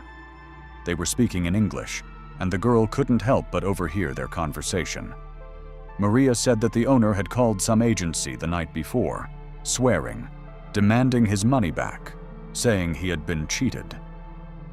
The security guard asked what was going on, and Maria replied that she didn't know for sure, but it seemed that the owner was dissatisfied with his new wife, that he suspected that he had been given the wrong girl, not the one he had been promised. Amina felt cold at these words. She returned to her room and tried to remember all the details of the marriage, the medical certificate she had received at the clinic, the documents her parents had signed, the conditions specified in the marriage contract. And then she remembered. The agency had stated in the documents that she was a virgin. That was one of the groom's main requirements. But Amina was not a virgin. 2 years ago, when she was 19, she had a brief relationship with a classmate. It lasted only a few months. Then the young man transferred to another college and they broke up. Amina didn't tell anyone about it, not even her friends. In their conservative society, premarital relationships were taboo. If her parents found out, it would be a disgrace to the whole family. When Amina underwent a medical examination before the wedding, the doctor asked her a few formal questions and issued a certificate. There was no real examination. The girl assumed that this might be discovered on her wedding night, but hoped that Mansour would not pay attention to it or attach any importance to it. Many modern men did not attach importance to such things, but Mansour, as it turned out, was not one of them. Now Amina realized she was in danger. If Mansour really believed he had been deceived, he could do anything. The UAE had strict laws, but for foreign wives without connections or money, there was virtually no protection. She was in the country on a visa that her husband had arranged. Her passport was in his safe. She had almost no money, only the small amount her father had given her. She had nowhere to go. Amina tried to call her mother, but she did not understand the seriousness of the situation. Her mother said that all brides go through difficulties in the first weeks of marriage, that she needed to be patient and obedient, and that her husband would surely appreciate her in time. She did not hear the panic in her daughter's voice, did not understand that she was asking for help. On the evening of March 18th, Mansour came home later than usual. Amina heard the car door slam, heard him climb the stairs heavily, heard him go into his study and close the door. After a while, he called Maria and told her to prepare dinner for 2. The maid was surprised. Mansour usually dined alone, but she silently obeyed the order. When dinner was ready, Mansour called Amina to the dining room. The girl went downstairs, feeling her heart pounding in her chest. They sat down at the table opposite each other. Maria served the food and went to the kitchen. Mansour began to eat in silence, not looking at his wife. Amina did not touch her plate. After a few minutes, he put down his fork, leaned back in his chair, and looked at her.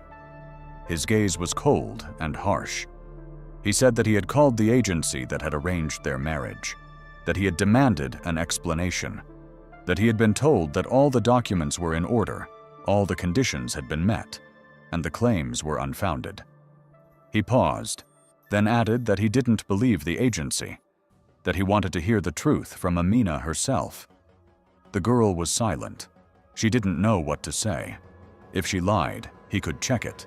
If she told the truth, the consequences could be terrible. Mansour repeated the question, this time louder and harsher.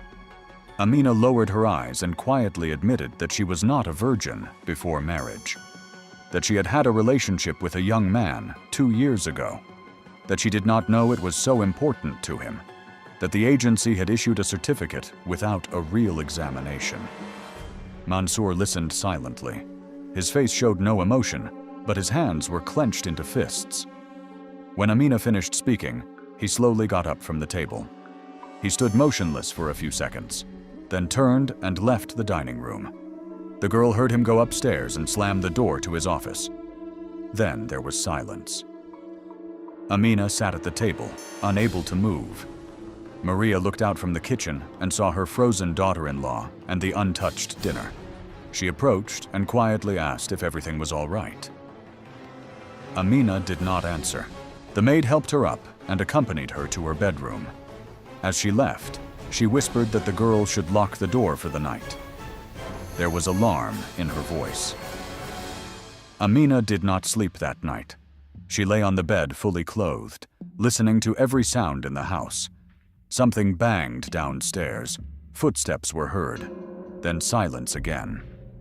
The clock on the wall counted down the minutes. 1 o'clock in the morning, 2 o'clock, 3 o'clock. It was beginning to get light outside. Nothing happened. In the morning, Mansour left for work as usual. He didn't go to his wife, didn't say a word.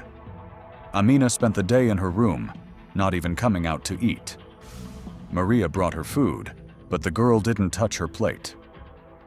She sat by the window all day, looking at the street, trying to figure out what to do next, but there was no way out. On the evening of March 19th, everything changed for good. When Mansour returned home, he was a different person. His face was calm, almost peaceful. He had dinner, watched TV, then went upstairs. Around 11 p.m., he knocked on Amina's door. The girl opened the door. Mansour stood on the threshold in his home clothes, his face calm, almost indifferent. He asked if he could come in. Amina nodded and stepped aside. Mansour closed the door behind him and sat down on the edge of the bed. He was silent for a few minutes, looking around the room as if he were seeing it for the first time. Then he spoke. He said he had been thinking all night and all day. That he understood she was young, that she had had her own life before him, that perhaps he had overreacted. His voice was even, almost soft. Amina felt the tension ease a little. Maybe everything would be all right. Maybe he would forgive her. Mansour got out of bed and went to the window. He stood there, looking at Dubai at night through the glass. Then he turned to Amina and asked if she had loved that guy. The girl didn't know how to answer. She mumbled something indistinct about youthful foolishness, about how it was a long time ago, and didn't mean anything. Mansour nodded as if he didn't care. Then he asked if she understood that she had disgraced him. There was a new tone in his voice. Not a shout, not anger, but something cold and harsh. He said he had paid good money for her, that he had a right to get what he had been promised, that he had been deceived, and deception was an unforgivable insult in their culture. Amina tried to say something in her defense, but he cut her off with a sharp gesture. Mansour took a step toward her. Amina instinctively stepped back. He asked if she knew what he could do to her for this deception. That under Sharia law, a husband had rights she couldn't even imagine. The girl felt a chill run down her spine. She whispered that she was sorry, that she didn't want to deceive anyone, that the agency had issued the certificate without her knowledge. What happened next happened very quickly. Mansour grabbed her by the shoulders, tightly, painfully. Amina screamed and tried to break free, but he was much stronger. He pinned her against the wall and hissed in her face that she had disgraced him in front of his family, the agency, and himself. That he would not allow some girl from a poor Indian village to make a fool of him. Amina tried to push him away, hitting his chest with her hands. This only made him angrier. Mansour slapped her across the face with his open palm. The blow was hard, and the girl felt the metallic taste of blood in her mouth. She screamed, but Mansour covered her mouth with his hand. Then he dragged her to the bed. The next few minutes were a nightmare. Mansour beat her, choked her, and yelled at her in Arabic. Amina tried to defend herself, scratching his hands and trying to bite him, but the strength was unequal. At one point, he wrapped both hands around her neck and began to squeeze. The girl tried to breathe, but no air came in. She scratched his hands, tried to push him away, but with every second her strength was fading. Black circles floated before her eyes. The last thing she saw was Mansour's face, contorted with rage, above her. When he let go of her neck, Amina fell lifelessly onto the bed. Mansour stood over her for a few seconds, breathing heavily. Then he leaned over and checked her pulse. Nothing. He took a step back, looked at his hands, at the girl's motionless body on the bed. His face was impassive. No remorse, no shock, only cold calculation. He left the room and went down to his office. There he sat for about an hour, thinking about the situation. Then he picked up the phone and called the private security company he worked with. He explained that there had been an accident, that his wife had fallen and hit her head. He needed help. The person on the other end of the line advised him to call the police and an ambulance immediately. Mansour thanked him and hung up. He went back up to the bedroom. He looked around the room. There were signs of a struggle on the sheets, the pillows were on the floor, and one of the bedside tables had been moved. Mansour tried to make it look like an accident. He turned the nightstand on its side and laid Amina down as if she had fallen and hit her head on the corner. Then he noticed scratches on his hands and neck, traces of her resistance. He went to the bathroom, washed the scratches, and changed into clean clothes. He put the blood-stained robe in a bag and hid it in the far corner of the dressing room. Around midnight, he went downstairs and woke up the security guard. He said that something had happened to his wife, that she had fallen and was unconscious. He ordered the guard to call the police. The guard, a Filipino named Ramon, had only been working in the house for 2 months and did not dare to argue with his employer. He dialed the emergency number and reported the incident. The patrol arrived 15 minutes later. 2 Dubai police officers went up to the bedroom. One of them immediately realized that the girl was dead. He called for backup and forensic experts. The second officer stayed downstairs with Mansour, asking him questions. Mansour calmly told his version of events. They had quarreled over a trivial matter. His wife had become upset, started pacing the room, slipped, and hit her head on the corner of the nightstand. He tried to help her, but she was already not breathing.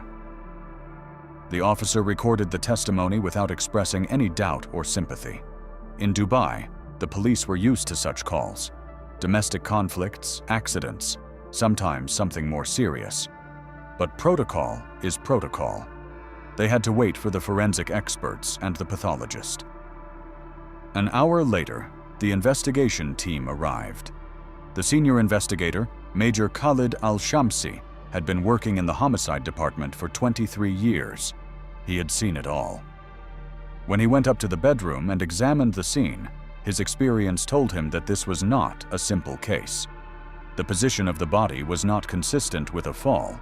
The marks on the neck indicated violence. The disorder in the room looked staged.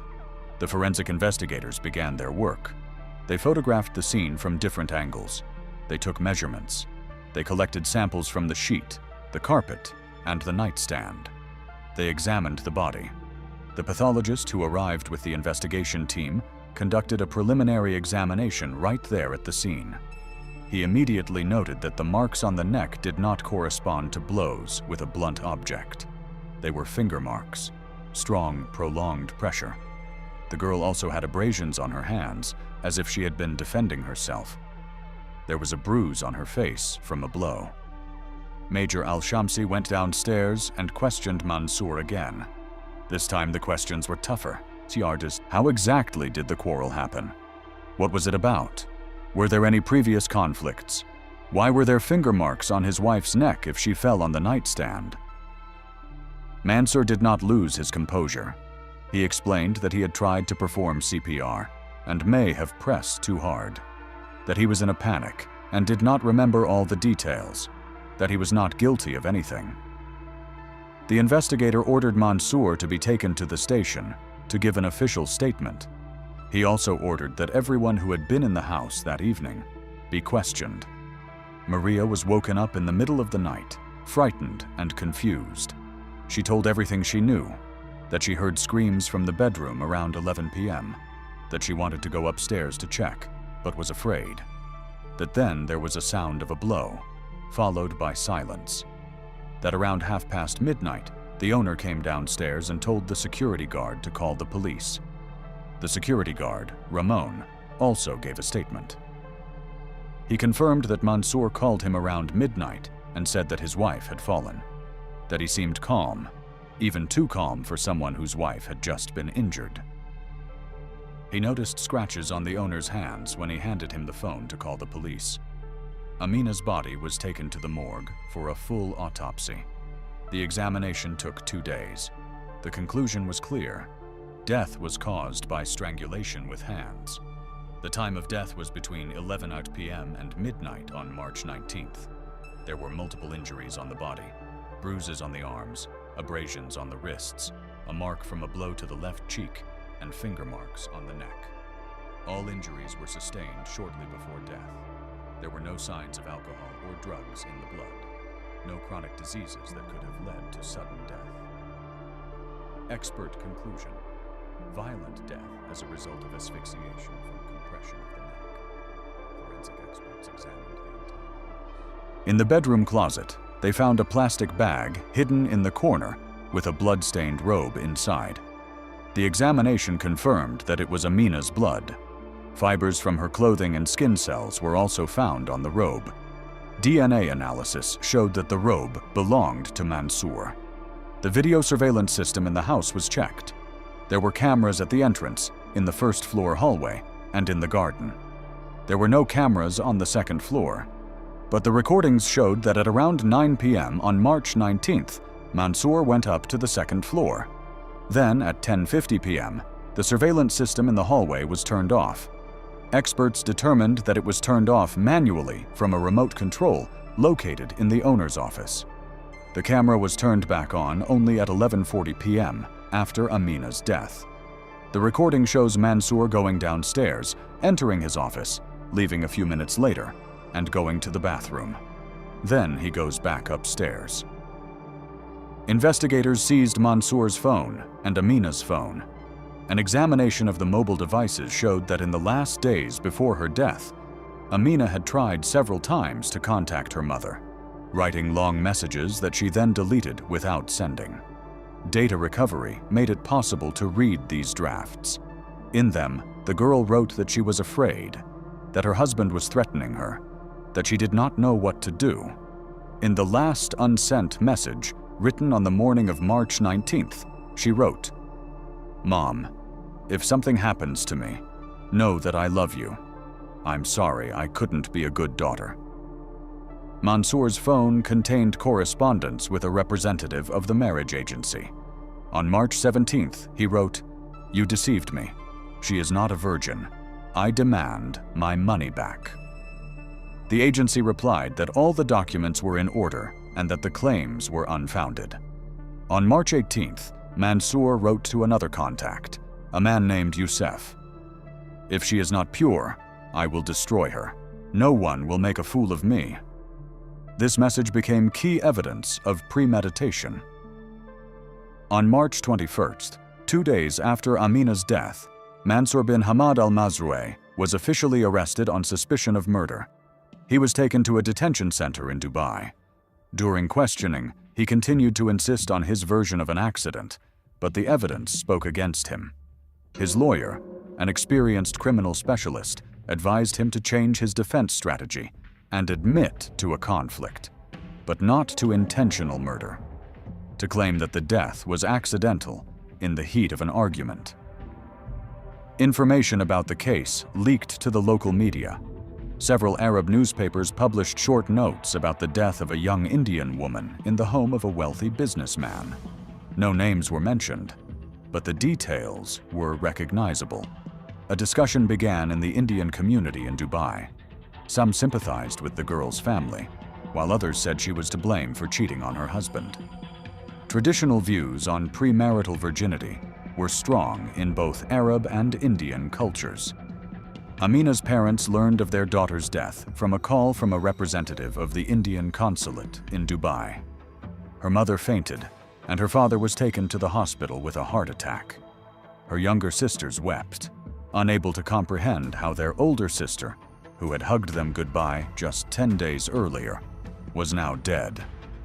The consulate helped with the paperwork for repatriating the body. The Indian government covered the transportation costs. Amina's body was brought to Kerala on March 26th. The funeral was quiet, without unnecessary attention. Her parents did not want publicity. Neighbors and relatives whispered, discussing the circumstances of her death, gossiping that the girl was not a virgin and that her husband had killed her because of that. Some said that she was to blame, that she had disgraced the family. Others sympathized with her parents, saying that marriage agencies deceive people, that young girls should not be given to old men. In Dubai, the investigation continued. Major Al-Shamsi pieced together the full picture of what had happened. Mansour found out that Amina was not a virgin either on their wedding night or a few days later. This enraged him. He felt that he had been deceived, that he had paid for a product that did not match the description. For several days, he thought about what to do. He called the agency and demanded an explanation, but they refused to return his money. His anger grew. On March 19th, he made a decision. That evening, he went to Amina and questioned her. The girl confessed to her past relationship. That was the last straw. Mansour lost control and killed her. Perhaps initially he only wanted to punish her, to scare her, but he went too far. Or perhaps the murder was a conscious decision. His correspondence with Youssef, in which he wrote, "I will destroy her," suggested the latter. The investigation also established that Mansour had a history of aggressive behavior. His first wife filed for divorce due to domestic violence, although the official reason for the divorce was irreconcilable differences. Several maids who had previously worked in his house quit because of his abusive treatment. One of his former business partners said that Mansour had a quick temper and could be dangerous when angry. The Dubai Public Prosecutor's Office decided to refer the case to court. The charge: premeditated murder with aggravating circumstances. Under UAE law, intentional murder is punishable by death or life imprisonment. Aggravating circumstances: the victim was the defendant's wife, was under his authority and protection, and the murder took place in the home, where she should have felt safe. The trial began in June 2024. The trial was held in the Dubai Criminal Court. The hearings were closed to the press at the request of the defendant's family. Mansour was defended by a team of 3 lawyers who tried to prove that the death was the result of an unintentional quarrel, that their client did not plan the murder, and that he acted in the heat of the moment. The prosecution was represented by the Public Prosecutor's Office. The prosecutor, an experienced lawyer with 20 years of experience, built a clear case for the prosecution. He presented all the evidence gathered to the court: the pathologist's report, forensic evidence, witness statements, and correspondence from the defendant's phone. Particular attention was paid to a message in which Mansour wrote, "I will destroy her." According to the prosecutor, this proved premeditation. The defense tried to discredit the evidence. They claimed that the correspondence had been taken out of context, that the phrase, "I will destroy her," was an emotional statement, not a plan of action, that the shutdown of the surveillance cameras was an accidental technical malfunction, that the scratches on Mansour's hands appeared when he tried to give his wife artificial respiration, that death was the result of an accident during the conflict. The court heard Maria's testimony. The maid recounted in detail what she heard that night. screams, blows, then silence. She admitted that she was afraid of her employer, that he was often rude to the staff, and that there was an atmosphere of fear in the house. The defense tried to portray her testimony as unreliable, claiming that the maid could have confused something or made it up out of revenge against her former employer. Security guard Ramon also testified. He confirmed that he had seen scratches on Mansour's hands and that the employer had been unusually calm when reporting the incident, that it did not seem like the behavior of a man who had just lost his wife in an accident. The court heard from forensic experts. They explained in detail that the marks on Amina's neck could not have been caused by attempts at resuscitation. They were marks of violent strangulation that lasted at least 3 minutes. The victim actively resisted, as evidenced by the abrasions on her hands and the scratches on the attacker's hands. DNA analysis confirmed that the blood-stained robe found in the dressing room belonged to Mansour, and that the blood on it was Amina's. The defense was unable to explain why he hid the robe if the death was accidental. The prosecutor called in a domestic violence specialist from the Dubai Victim Support Center. The expert explained to the court that such cases are, unfortunately, not uncommon. Young brides from poor countries in South Asia often become victims of violence at the hands of older, wealthy husbands from Arab countries. Cultural differences, language barriers, isolation, and dependence on their husbands make them particularly vulnerable. Many do not seek help because of fear of deportation or pressure from their families. The defense objected, arguing that the expert was bringing bias and stereotypes to the case, that their client did not fit the description of a typical domestic tyrant, that he was a respected businessman, father of 2 children, who had never previously been charged with a crime. But the prosecutor presented information about Mansour's previous marriage. He called his first wife as a witness. The woman reluctantly recounted years of marriage filled with humiliation and physical abuse. She described how she feared her husband and how she had been hospitalized several times with injuries that she explained away as falls and clumsiness. She said that the divorce had been a salvation for her. This testimony seriously undermined the defense's case. The trial lasted 3 months. During this time, 14 hearings were held, 23 witnesses were heard, and dozens of expert reports and documents were presented. The public did not have access to the trial, but the Indian community in Dubai followed developments through unofficial channels. Many hoped for a fair verdict. On September 21, 2024, the court announced its verdict. Mansour bin Hamad al-Mazrouei was found guilty of the premeditated murder of his wife under aggravating circumstances. The court found that the defendant acted deliberately, that he planned to punish his wife for her past, and that the murder was the result of cold calculation rather than passion. The evidence included correspondence in which he threatened to kill his wife, the disabling of CCTV cameras before the crime, attempts to stage an accident, and the concealment of evidence. The sentence: 25 years imprisonment without the right to early release. The court also ordered the convicted man to pay Amina's family compensation of 500,000 dirhams, which is approximately $136,000. According to Islamic law, this amount is called diya, blood money paid to the family of the murdered person. The defense appealed, but the appeals court upheld the sentence. Mansour was transferred to a maximum security prison in Dubai, where he was to serve his sentence. Amina's family received compensation, but the money could not bring their daughter back. Her mother fell into a deep depression, and her father never recovered from his heart attack and became disabled. Her younger sisters continued their studies, but the shadow of their older sister's tragedy fell over the entire family. Neighbors still whispered behind their backs, discussing the shame Amina had brought on the family. The marriage agency that arranged the marriage continued to operate. The owner, Rashid Hussein, was questioned by investigators, but no criminal case was brought against him. Formally, the agency did not violate any laws and provided all the necessary documents. The clinic that issued the fake virginity certificate received a warning from the medical authorities, but continued its practice. Amina Paraman's story is yet another tragic example of how cultural traditions, inequality, and violence can lead to the destruction of a young life. A girl who, just a few weeks ago, dreamed of a future, of education, of a normal life, became a victim of a system that treated women as commodities to be bought and sold. In Dubai, a city of skyscrapers and luxury, many similar stories are hidden behind the glittering facades. Stories of domestic workers who are beaten by their employers. Stories of young brides from poor countries who find themselves trapped in violent marriages.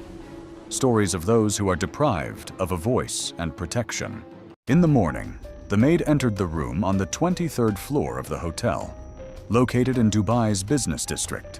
She was supposed to check why the guests were not answering calls from the reception desk. It was quiet inside. The air conditioner was running at full power, keeping the room temperature at around 18 degrees Celsius. Two people were lying on the bed, a man in his 50s and a young woman. Both were unconscious. The maid immediately called hotel security, and an ambulance arrived a few minutes later. The doctors pronounced both of them dead. The man was quickly identified as Khalid al-Manshari, a representative of one of the influential families in Abu Dhabi. He was involved in real estate and investments and often visited Dubai on business. Khalid was not a public figure, but he was well known in certain circles. He had a reputation as a man who preferred to stay in the shadows, but at the same time did not deny himself pleasures. That evening, he rented a room for 2 days, paying in cash, which is not uncommon for such guests. It was more difficult to identify the girl. She had no documents with her, only a passport with a photo that clearly did not match her face. The passport was in the name of Elena Voronina, 28 years old, a Russian citizen. But the girl looked younger, and her facial features were different. The police began an investigation, and a few days later, it turned out that the passport was fake. It had been purchased about 2 years ago in one of the districts of Sharjah, where such services are provided without unnecessary questions. The girl's body was sent to the morgue. The pathologist determined that she had died of asphyxiation. Traces of vomit were found in her respiratory tract, indicating that she had been unable to clear her throat and had suffocated. Death occurred approximately 3 or 4 hours after the man's death. Khalid died of a massive stroke that occurred during sexual intercourse. His heart could not withstand the strain, although he had not complained of any health problems prior to that moment. Numerous bruises of varying ages were found on the girl's body, on her ribs, arms, and back. Some of them were fresh, while others had been healing for several weeks. Investigators began to examine the room. The girl's phone was lying on the bedside table. It was unlocked, and the battery was almost dead. Inside, they found messages, photos, and several videos. One of them was made about a week before her death. The video shows a man, presumably Khalid, hitting the girl in the face and telling her to be quiet and not try to call anyone. The girl is crying and trying to cover her face with her hands. The man repeats several times that if she tries to escape, she will be found and killed. The video lasts about a minute. The quality is average, but the faces of both are clearly visible. Another recording was made 3 days before the tragedy. In it, the girl is sitting on the floor in the corner of the room and speaking to the camera. She introduces herself as Lisa Carter, says that her real name is Elizaveta Sokolova. She is 25 years old, and she is from Moscow. Lisa explains that she is recording this video in case something happens to her. She says that she has been held against her will for 2 years, that she is forced to work for men she does not choose. Lisa mentions several names, including Khalid. She says she tried to escape twice, but was caught, beaten, and threatened with the murder of her family in Russia. At the end of the recording, she apologizes to her parents and says she loves them. The girl wore a thin gold chain with a small pendant around her neck. On the back of the pendant was an engraving with the initials ES and the date, August 18, 2004. This was the date of birth of Elizaveta Sokolova. The chain was a gift from her parents on her coming of age, and she never took it off. This became one of the first pieces of evidence that the girl was indeed Lisa. The Dubai police contacted their Russian colleagues and passed on the information about the find. In Moscow, they began checking the databases of missing persons. A few days later, confirmation came. Elizaveta Sokolova had been listed as missing since the end of the summer of 2022. Her parents, Anna and Mikhail Sokolov, had filed a report with the police, but the search had been unsuccessful. The girl had disappeared without a trace, and the only thing that could be established at the time was that she had left Moscow voluntarily, buying a plane ticket to Istanbul. Anna and Mikhail lived in an ordinary Moscow apartment on the outskirts of the city. Mikhail worked as an engineer at a factory, and Anna taught at a school. Lisa was their only daughter. She studied at the Foreign Languages Department, spoke English well, and dreamed of traveling. After graduating from university, Lisa got a job at a travel company, helping to organize tours abroad. She was a sociable, energetic girl with many friends. Her parents did not notice anything strange in her behavior until she disappeared. In the summer of 2022, Lisa told her parents that she was going to Bali with a friend. She showed them photos of beaches and said that she wanted to relax and have new experiences. Mikhail and Anna did not object, although they were a little worried. Lisa promised to call every day and send photos. For the first few days, she did call and send photos. Then the connection was lost. Her parents tried to call her and sent her messages, but Lisa did not respond. A week later, they received a short message from her saying that everything was fine. She was just busy and would be back soon. After that, the connection was lost again. Mikhail and Anna waited another 2 weeks, then went to the police. Investigators began an investigation. It turned out that Lisa had indeed bought a ticket to Istanbul, but had not flown to Bali. She spent several days in Istanbul, staying at an inexpensive hotel in the Taksim area. After that, her trail went cold. According to border control data, Lisa left Turkey and flew to Dubai. There she passed through passport control, but there was no further information. Surveillance cameras at the airport recorded her in the arrivals hall, but then she disappeared from view. Her parents couldn't understand what had happened. Lisa had never mentioned wanting to go to the Emirates, and she had no acquaintances there. Anna tried to contact the friend with whom Lisa was supposedly going to Bali, but she said she knew nothing about the trip and had no plans to go anywhere with Lisa. It became clear that the girl had lied to her parents and left alone, but why remained a mystery. Mikhail hired a private detective who tried to find at least some clues. The detective checked Lisa's correspondence on social networks and talked to her colleagues and friends. Several people recalled that a month before her disappearance, Lisa had started communicating with someone on the internet. She did not share any details, but mentioned that she had met someone who had offered her a job abroad. Lisa said it was a good opportunity to earn money and see the world. Her friends didn't think much of it, assuming she was just excited about the idea and would soon forget about it. The detective requested access to Lisa's accounts, but most of her correspondence had been deleted. Only a small portion of the conversations could be recovered. In one of them, Lisa was communicating with a man named Dmitry, who introduced himself as the manager of a modeling agency. He offered her a job in Dubai, promising a good salary and paid accommodation.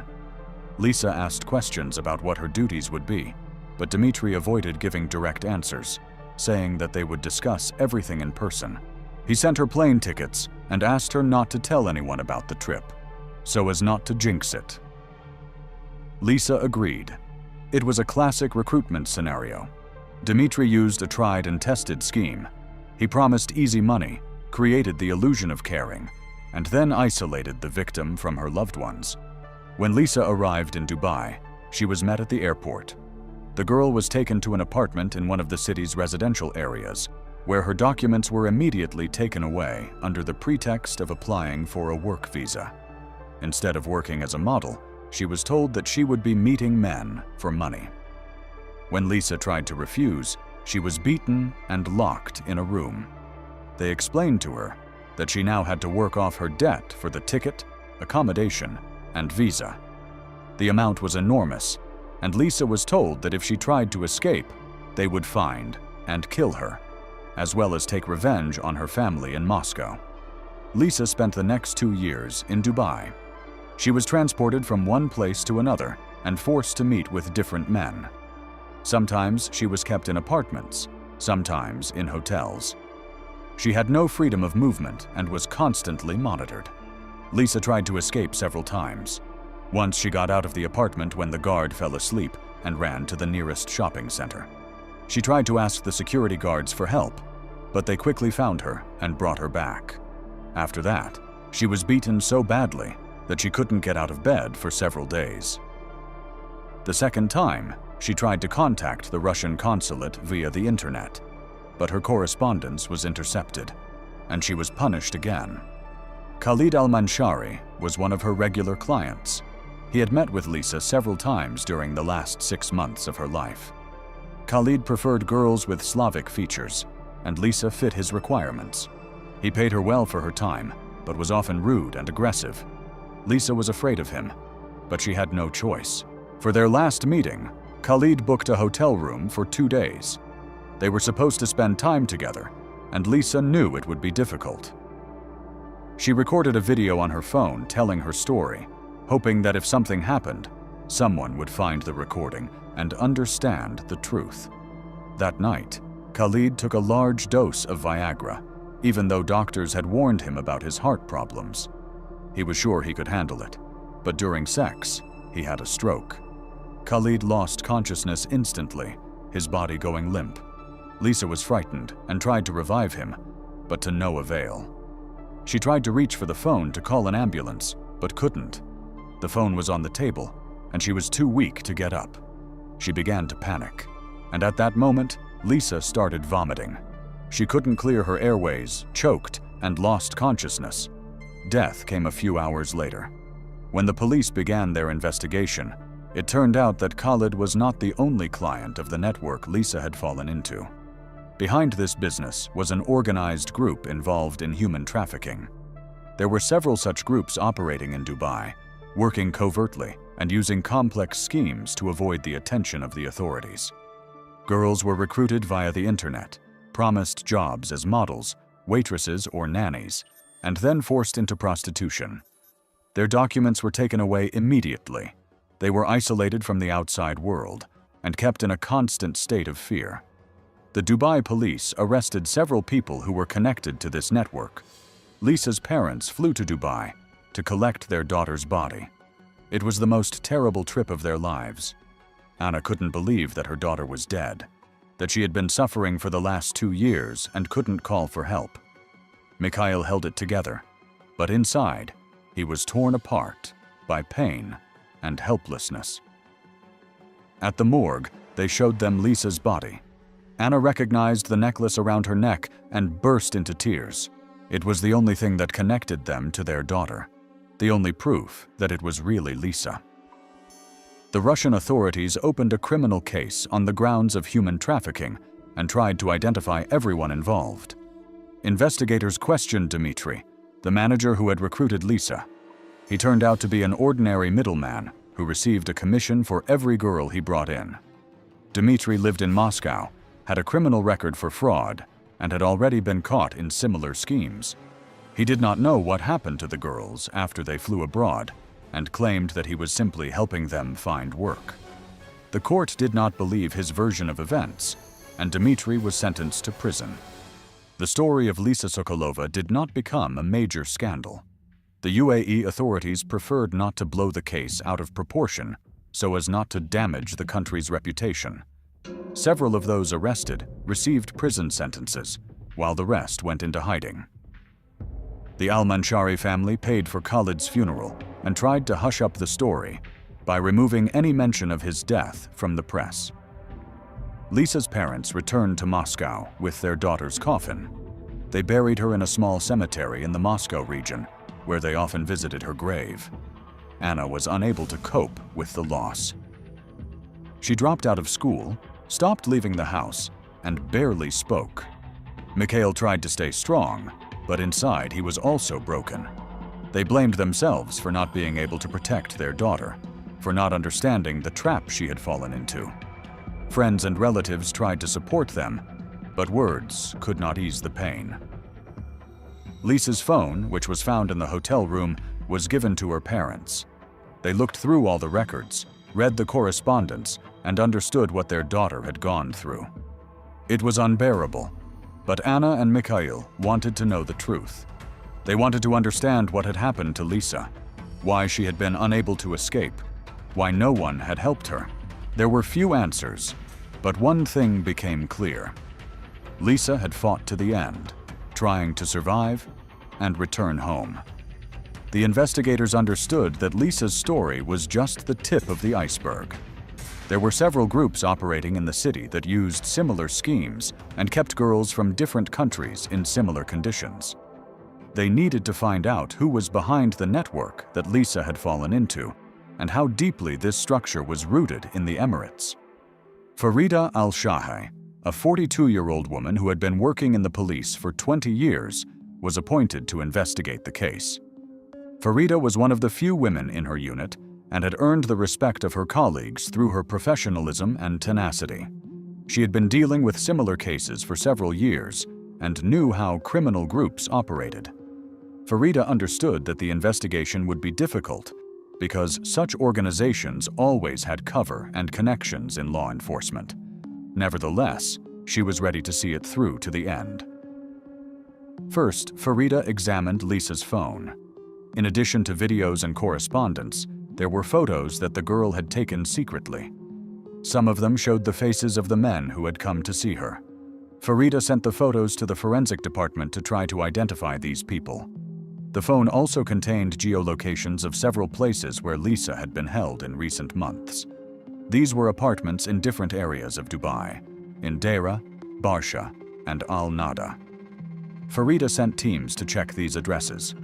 The first apartment was located in an old residential complex in the Deira district. The building was unremarkable, unguarded, with peeling paint on the walls. The police went up to the 5th floor and knocked on the door. No one answered. They broke down the door and went inside. The apartment was empty, but signs of recent human presence were evident. There were mattresses on the floor, empty water bottles, and cigarette butts in the rooms. Cheap curtains hung on the walls, and the windows were tightly closed. In one of the rooms, they found women's clothing, cosmetics, and several passports thrown in the corner. The passports belonged to girls from Ukraine, Moldova, and Uzbekistan. The police began checking these documents. The second apartment was found in a more respectable neighborhood, Barsh. It was a modern residential complex with security and video surveillance. The police requested the camera recordings for the last 2 months. The recordings showed different men entering the apartment several times. Their faces were partially hidden, but 2 of them were identified. One of them turned out to be a local businessman who owned several beauty salons and massage parlors. The second was a taxi driver who worked illegally and moonlighted as a courier for various dubious services. Both were detained for questioning. The businessman, whose name was Omar, initially denied any connection to the apartment. He claimed that he had only been there once by mistake, but when he was shown the records showing that he had entered and left several times, Omar changed his testimony. He said that he had rented the apartment for an acquaintance who had asked him for a favor. Omar claimed that he did not know what the apartment was needed for and received a small amount of money for the rent. Farida did not believe him, and the investigators began to dig deeper. It turned out that Omar had connections with several people suspected of human trafficking. His beauty salons were used as places where girls were brought for initial selection. There they were examined, photographed, and decisions were made about where to send them next. The taxi driver Karim was more talkative. He admitted that he had driven girls from the airport to various apartments several times. Karim said that he didn't ask any questions, just carried out orders and received cash payments. He knew something was wrong because the girls looked scared, and the men who accompanied them were rude and threatening. Karim named several people who had ordered his services. Among them was Tarek, who had already been arrested, and several others whom the police did not yet know about. Farida compiled a list of suspects and began checking each one. It was painstaking work because many of them used fake documents and were living in the country illegally. Some managed to flee as soon as the arrests began. But 3 more people involved in running the network were detained. One of them turned out to be a key figure, a man named Jamal, a Syrian citizen who had been living in Dubai for 10 years. Jamal had a legitimate business. He owned a small transport company that dealt with freight transportation. But in reality, his company was a cover for criminal activity. Jamal was smart and cautious. He never contacted the girls directly, always acting through intermediaries. He managed the financial flows, decided who to send where, and controlled the entire chain. Jamal was the person who made the most profit from this business. When he was arrested, he remained calm and showed no emotion. During questioning, Jamal refused to speak, referred to his lawyer, and did not admit guilt. But Farida knew she had enough evidence to prove his involvement. During a search of Jamal's home, a laptop and several flash drives containing data were found. They contained tables with the names of the girls, their arrival dates, the amounts they had to work off, and lists of clients.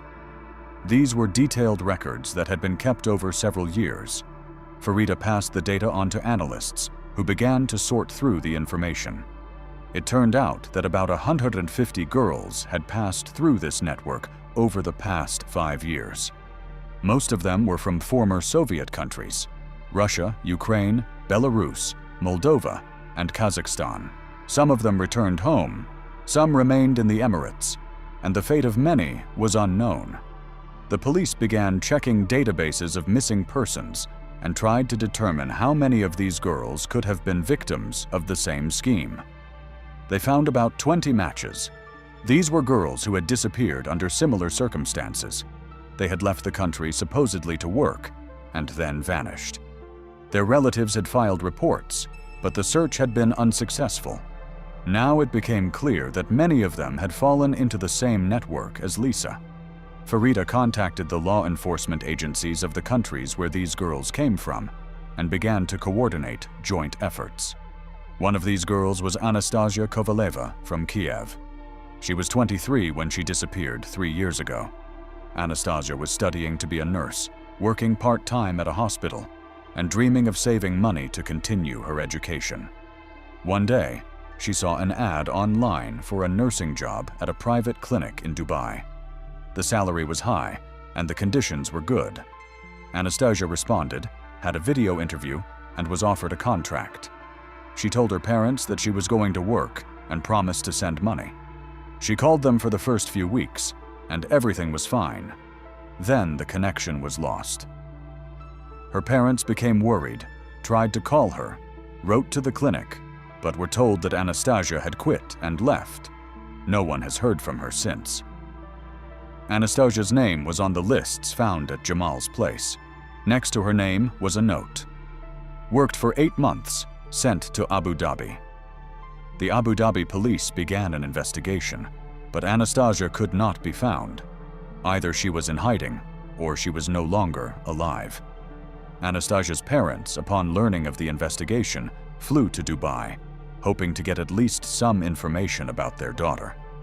Farida met with them and told them what she knew, but could not give a definite answer as to whether Anastasia was alive.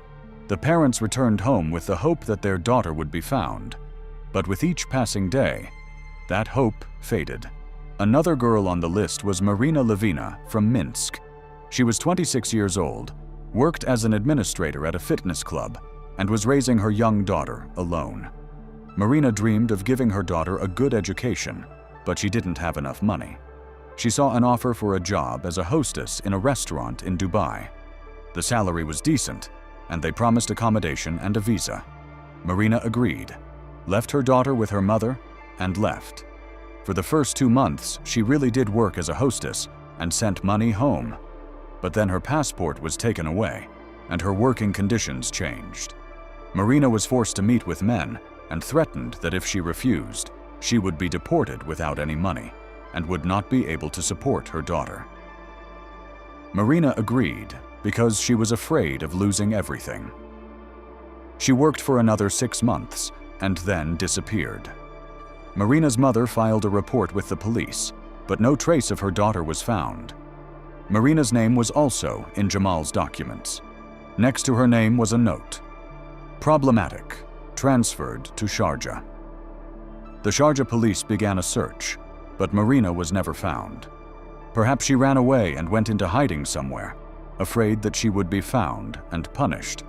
Or perhaps she was killed so that she could not tell what she had seen. Marina's fate remains unknown, as do the fates of many other girls on that list. Farida understood that the investigation could drag on for years. Many of those involved had disappeared, and those who had been arrested did not want to talk. But she was determined. Farida knew that every detail uncovered was a chance to save at least one life, to prevent one tragedy. She continued to work, interrogate, and collect evidence. During the investigation, it was established that the network Lisa had fallen into was part of a larger international structure. Girls were recruited not only in Russia and the CIS countries, but also in Eastern Europe, Africa, and Asia. They were brought to Dubai and then distributed to various countries in the Persian Gulf, Qatar, Kuwait, Bahrain, and Saudi Arabia. Similar schemes were in place everywhere, and there were people who controlled this business everywhere. It was a large-scale operation that brought in millions of dollars in profits annually. Farida contacted Interpol and passed on the information to them. A joint investigation involving several countries was launched. It was a long and difficult process, but gradually new suspects were identified, arrested, and the chains were broken. However, it was almost impossible to completely destroy this network. Others took the place of those who had been arrested, and the business continued because there was demand. Lisa's parents followed the investigation from afar. Mikhail regularly called Farida, asked about progress, and hoped that at least some of the guilty parties would be punished. Farida always answered honestly and did not hide the difficulties. She understood the parents' pain and tried to do everything possible to ensure that justice prevailed. Anna, on the other hand, hardly spoke, withdrawing into herself and silently grieving her loss. The only thing she did was write a letter to several human rights organizations, asking them to help in the fight against human trafficking. Some organizations responded, began to publish materials, and draw attention to the problem. But in practice, there were few changes. Criminal groups adapted, began to operate more covertly, and used new technologies for recruitment. Instead of open advertisements, they began to work through closed groups on social networks and messengers, where they checked each new member. They became more cautious, changed their schemes, and used cryptocurrency for payments so as not to leave any traces. The fight against them was becoming increasingly difficult. Let's go back to that night at the hotel. Khalid took a large dose of Viagra, despite doctors warning him about his heart problems. He was 52 years old, overweight, and had high blood pressure, but he ignored these facts. That evening, Khalid wanted to impress, to prove to himself that he was still young and strong. Lisa was there against her will. She had been brought to the hotel a few hours before the meeting, given instructions on how to behave, and warned that if she tried to escape or call for help, the consequences would be serious. Around midnight, Khalid suffered a massive ischemic stroke. A blood vessel in his brain burst from overload. His blood pressure skyrocketed to critical levels, and his heart couldn't cope. Khalid lost consciousness instantly. His body went limp and fell onto the bed. Lisa was frightened. She tried to shake him and call out to him, but he did not respond. The girl understood that she needed to call an ambulance immediately, but she was afraid. Her phone was on the bedside table, but she didn't dare pick it up. She was afraid that if she called, she would be blamed for what had happened, punished, or handed over to the police, who would deport her without trial. Lisa rushed around the room, trying to figure out what to do. She checked Khalid's pulse. There was none. The man was dead. The girl began to panic. She started to hysterically cry, unable to breathe normally, suffocating from fear. Lisa sat down on the edge of the bed, trying to calm down, but her body wouldn't obey her. Suddenly, she began to feel nauseous. She tried to run to the bathroom, but didn't make it in time. The vomit got into her airways. Lisa tried to cough it up, but her throat was blocked and she couldn't breathe. She fell to the floor and tried to get up and reach the sink, but she didn't have the strength. The girl was suffocating. She scratched the floor with her fingernails and tried to roll over, but her muscles wouldn't work. She was running out of oxygen, and her consciousness began to fade. Lisa knew she was dying, and there was nothing she could do about it. The last thing she thought about was her parents. She imagined their faces, remembered how her mother had hugged her before she left, how her father had waved goodbye. Lisa wanted to ask for forgiveness, wanted to say that she loved them, but the words wouldn't come out. A few minutes later, her heart stopped. Lisa's body was found a few hours later. She was lying on the floor between the bed and the bathroom, her face blue, her eyes open. Khalid remained on the bed in the same position in which he had died. The door was locked from the inside, and no one heard what had happened. The air conditioner was running at full power, keeping the temperature low, so the bodies did not begin to decompose quickly. It was only when the maid entered in the morning that the tragedy became known. The pathologist determined the exact cause of death for both of them. Khalid died of a stroke, caused by a Viagra overdose and physical exertion. Lisa died of asphyxiation caused by vomit entering her respiratory tract. If she had called an ambulance in time, Khalid might not have been saved, but she herself would have survived.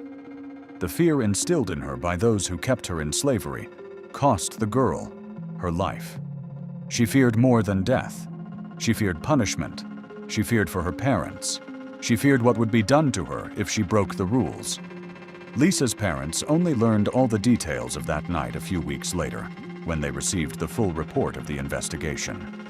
Anna couldn't finish reading it. She closed the folder and never opened it again. Mikhail read everything, from the first page to the last. He wanted to know the truth, no matter how terrible it was. He realized that Lisa could have survived if she hadn't been afraid. This realization tore him apart inside. His daughter did not die at someone else's hands, but from the fear that had been instilled in her during 2 years of slavery. The trial of Jamal and the other members of the network took place 6 months later. Jamal was sentenced to 25 years in prison. Omar, the owner of the beauty salons, received 15 years. Karim, the taxi driver, received 7 years for aiding and abetting. Tarek, who directly controlled Lisa and the other girls, received 20 years. Several other people received sentences ranging from 5 to 10 years. But many of those involved were never found. They fled abroad, changed their names, and continued the same business in other countries. Mikhail and Anna did not attend the trial. They did not want to see the faces of those who had destroyed their lives. The verdict was read to them over the phone, and they simply nodded without saying a word. Justice had formally prevailed, but that brought no relief. Lisa would not return, and nothing could change that fact. Farida closed the case 8 months after the investigation began. She did everything she could, but she understood that it was only a drop in the ocean. Human trafficking continued. Girls continued to disappear, die, and suffer. Farida continued to work on other cases, but Lisa's story stayed with her. Every time she saw a photo of another missing girl, she remembered Lisa and wondered if they would be able to save her. The story of Lisa Sokolova is the story of one girl out of hundreds who disappear every year. She dreamed of seeing the world, earning money, helping her parents. Instead, she lived in fear for 2 years, endured violence and humiliation, and then died of suffocation on the floor of a hotel room because she was afraid to call for help. Her death could have been prevented, but it wasn't. The system that kept her in slavery killed her long before that night. It killed her will, her hope, her desire to fight. And when the moment came when she could have saved herself, she didn't dare to act. When 29-year-old Elena Morozova learned of her illness, she sought support from her influential husband. But instead of help, she received a death sentence, which he carried out with his own hands, staging a suicide near a tree in the vicinity of Al-Watba. Elena Morozova grew up in an ordinary family in Samara, graduated from the pharmaceutical faculty, and worked for a long time in a local pharmacy, where customers came with everyday requests: painkillers, nose drops, ointments for bruises. She had no plans to move or ambitious career goals, but by the age of 27, her life had become measured and predictable. Her colleagues remembered Elena as a neat girl who avoided conflict and preferred tried and tested methods. She did not share her personal experiences and did not maintain active pages on the internet. At the same time, friends noted that Elena dreamed of a change of scenery and sometimes brought up the possibility of going abroad, not with a specific goal in mind, but rather as an abstract dream. She met Faisal al-Harti through acquaintances who were involved in the trade of medical equipment between Russia and the United Arab Emirates. Faisal flew to Samara to negotiate investments in a production line. He owned several medical clinics in Dubai and was looking for suppliers of diagnostic consumables. At one of the meetings, a consultant on pharmaceutical products was needed, and Elena was recommended as an experienced specialist. She came to the meeting, answered technical questions, and discussed the requirements for drug certification. Faisal was 23 years older than her, looked respectable, and carried himself with business confidence. He did not flirt or act familiar, but at the end of the meeting, he suggested continuing the conversation, first through correspondence, then through video calls. Elena agreed. For several months, they exchanged messages. Faisal talked about his projects, and she responded neutrally, but regularly. He did not insist on personal meetings, but when he returned to Samara 6 months later, he invited her to dinner. The meetings continued, and it soon became clear that Faisal was serious about the relationship. He suggested that she move to Dubai and get married according to local laws. Elena consulted with her parents, who were wary of the proposal, the age difference, the different culture, the long move. But she made the decision on her own. In 2021, they got married. The ceremony was modest, without much publicity. Elena moved to Abu Dhabi, where Faisal owned a villa in the suburban area of Al-Watba. The villa was located in a gated community, surrounded by a low fence and a garden with a small swimming pool. Nearby were similar houses belonging to businessmen and managers of local companies. Elena led a quiet life. She took care of the house, sometimes attended English classes, and rarely posted anything on social media. Her page contained several photos with her husband, taken on vacation or in a restaurant, but without personal comments or details. Friends from Russia wrote to her from time to time, asking about life in the emirate, but Elena replied briefly and formally. She did not complain or share her experiences. Faisal continued to run his business. He managed several clinics specializing in aesthetic medicine and routine diagnostics, and also owned shares in medical centers that served the insurance programs of large corporations. In business circles, he was considered a cautious investor who avoided risky deals and preferred gradual expansion. His reputation was built on stability and compliance with contracts. He communicated with partners from different countries, participated in tenders for the supply of medical equipment, and monitored the image of companies. He did not publicize his personal life. Even close acquaintances knew little about his wife. Elena did not appear at business meetings and did not accompany her husband to events. This seemed natural. In the local culture, many families preferred separate activities, where women did not participate in the public part of the business. The first year of their life together passed quietly. Elena gradually mastered the new language and got to know her surroundings. 2 housekeepers worked in the house. One did the cleaning, the other cooked and helped with shopping. Both were from Southeast Asia and spoke simplified English. Elena communicated with them politely but distantly. The security guard at the entrance knew her by sight and let her pass without question when she went for a walk or to the shopping center.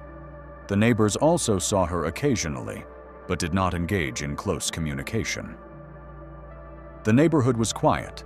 Everyone lived separately, and that suited most people. However, in the summer of 2023, the situation changed. Elena felt unwell. At first, she had headaches and weakness. Then other symptoms appeared that she could not explain by a cold or fatigue.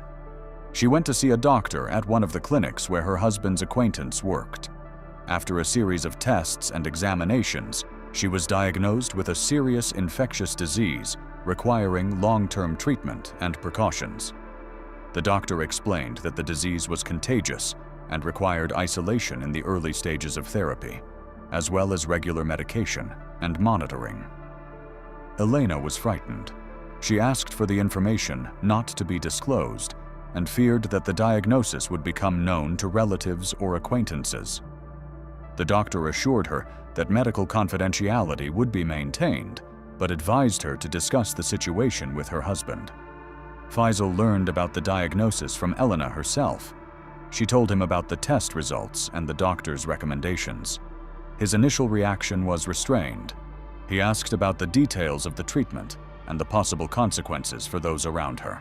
Elena explained that if precautions were taken, the risk of infection was minimal, but it would take time and regular monitoring. Faisal did not express open dissatisfaction, but in the days that followed, his behavior changed. He began to appear at home less often, spending more time at the office or at meetings, and avoiding physical contact with his wife. Elena noticed this, but did not dare to bring up the subject. She understood that the diagnosis had created tension and hoped that the situation would normalize over time. By the fall of that year, the relationship had become even more distant. Faisal began to insist that Elena not tell any of his business contacts or relatives about the illness. He explained that this was necessary to protect the reputation of the family and the business. He said that any leak of information could damage the trust of the clinic's partners and clients, especially if it became known that there was a person with an infectious disease in his home. Elena tried to explain that the treatment was being supervised by doctors and that she was taking all the necessary precautions, but Faisal would not listen.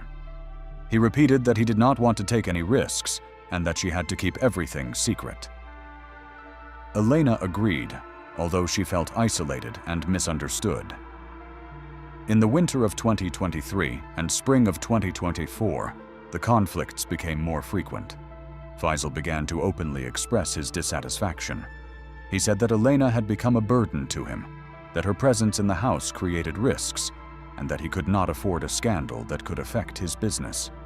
Elena tried to calm him down, explaining that the treatment was working and that the doctors expected her condition to improve. But Faisal did not respond to her arguments. He became more aggressive in his statements.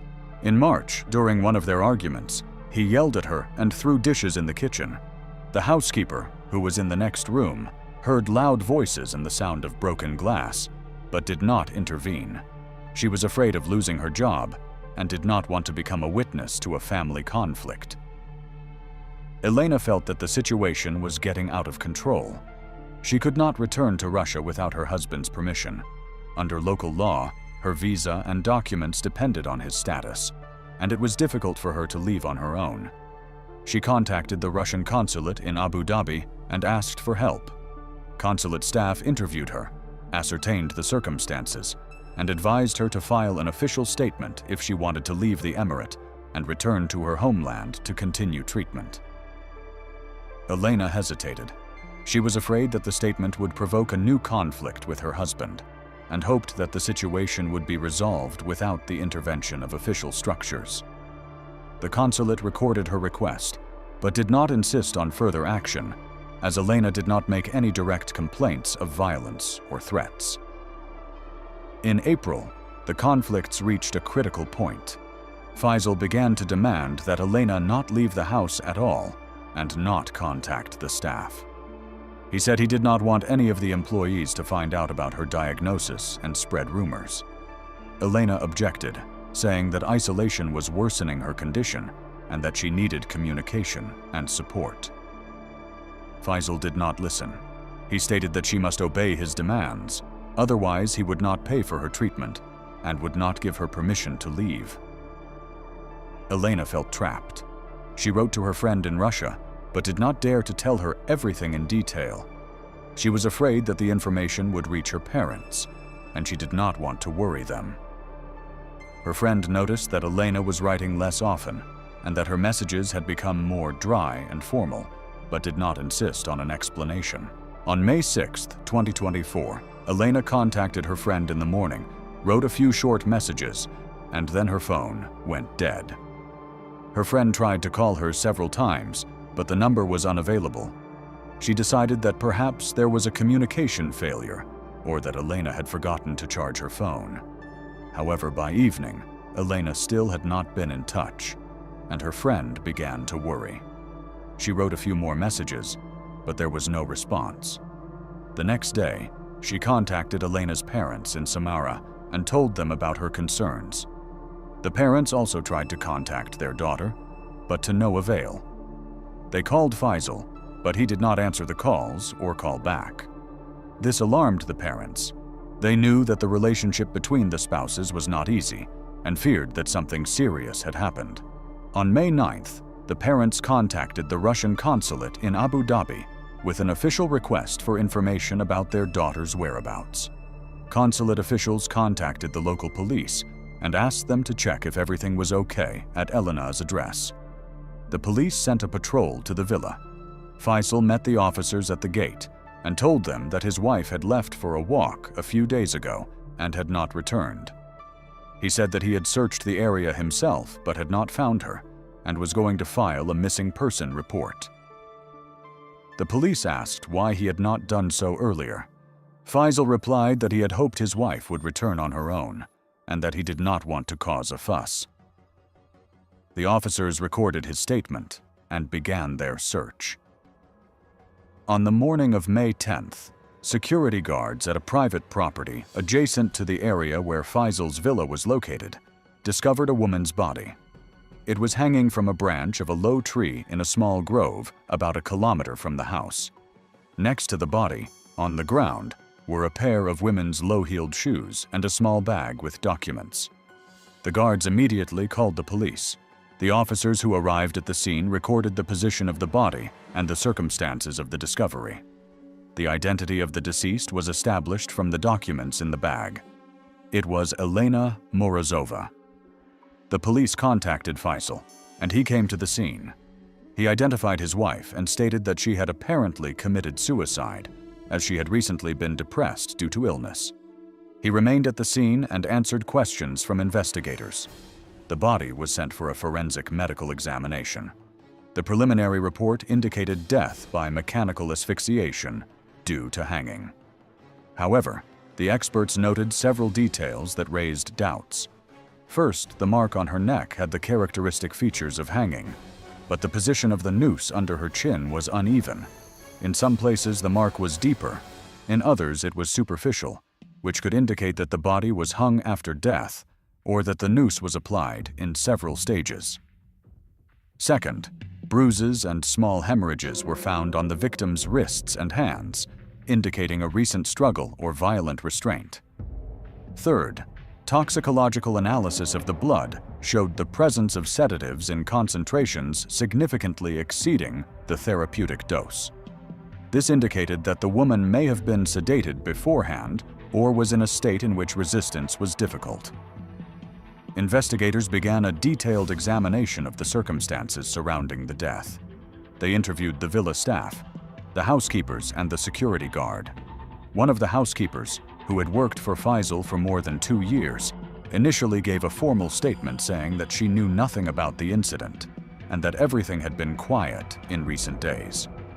However, later, after being questioned again and given assurances of confidentiality, she told a different story.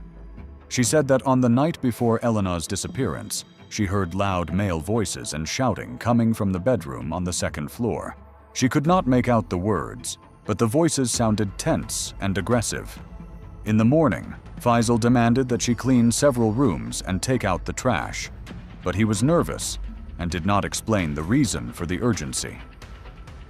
The housekeeper also noted that Elena did not appear in the house that day, although she usually came to the kitchen for breakfast. She did not dare to ask about the reasons, as she was afraid of causing her employer's dissatisfaction. The security guard at the entrance also testified. He reported that on the night of May 5th to 6th, he saw Faisal's car on the driveway to the villa around midnight. The car stood with its headlights on for a few minutes, then drove away toward a vacant lot. The security guard did not think much of it, as the owner of the villa often left late at night and returned early in the morning on business. However, when investigators asked Faisal about his movements that night, he claimed that he was at home asleep. This contradiction became one of the key points in the investigation. Investigators requested data from the car's navigation system and recordings from surveillance cameras on nearby roads. Analysis of the navigation system data showed that Faisal's car had traveled several times between the villa and the vacant lot, where the body was later found on the night of May 5th-6. The route was repeated twice. First, the car left around midnight and returned an hour later, then left again at 3 a.m. and returned at 5 a.m. This data did not correspond with Faisal's version of events, according to which he spent the entire night at home. In addition, CCTV footage from one of the neighboring villas recorded a car similar to Faisal's driving by at the specified time. The driver was not clearly visible, but the model and license plate matched. Investigators also paid attention to the state of the CCTV system on the grounds of Faisal's villa. The cameras installed at the entrance and in the garden were turned off on the night of the incident. The technician who serviced the system confirmed that the cameras were working properly and had been turned on until May 5th. The cameras were turned off manually via a control panel that only the villa owners had access to. Faisal explained this as a technical malfunction, but experts refuted this version. The system showed no signs of failure, and the cameras were turned off deliberately. At the same time, the origin of the sedative found in the victim's blood was investigated. Toxicological analysis established that Elena's body contained a benzodiazepine drug in a concentration several times higher than the usual therapeutic dose. Such a concentration causes deep sedation, in which a person cannot control their actions or resist external influences. Drugs of this type are used in medical institutions for anesthesia and require a doctor's prescription. Investigators requested information about purchases of medicines in clinics associated with Faisal's companies. The check showed that one of the clinics, where he was a co-owner, purchased a batch of drugs for procedural sedation in March 2024. The drug from this batch matched the substance found in Elena's blood. Faisal denied any involvement in his wife's death. During questioning, he insisted on the suicide theory. He claimed that Elena was depressed due to illness, that she had repeatedly spoken of her desire to die, and that he could not have prevented the tragedy. He also stated that he did not know where his wife could have obtained the sedative, and suggested that she might have received it from the doctor who was treating her for an infectious disease. However, the doctor who treated Elena gave testimony refuting this version. He reported that he had not prescribed her any sedatives and that her condition did not require such treatment. Moreover, the doctor confirmed that Elena showed no signs of depression or suicidal intentions. She was actively interested in the treatment plan and expressed a desire to return to Russia to continue therapy. The investigation continued to gather evidence. A second examination of the site where the body was found was conducted.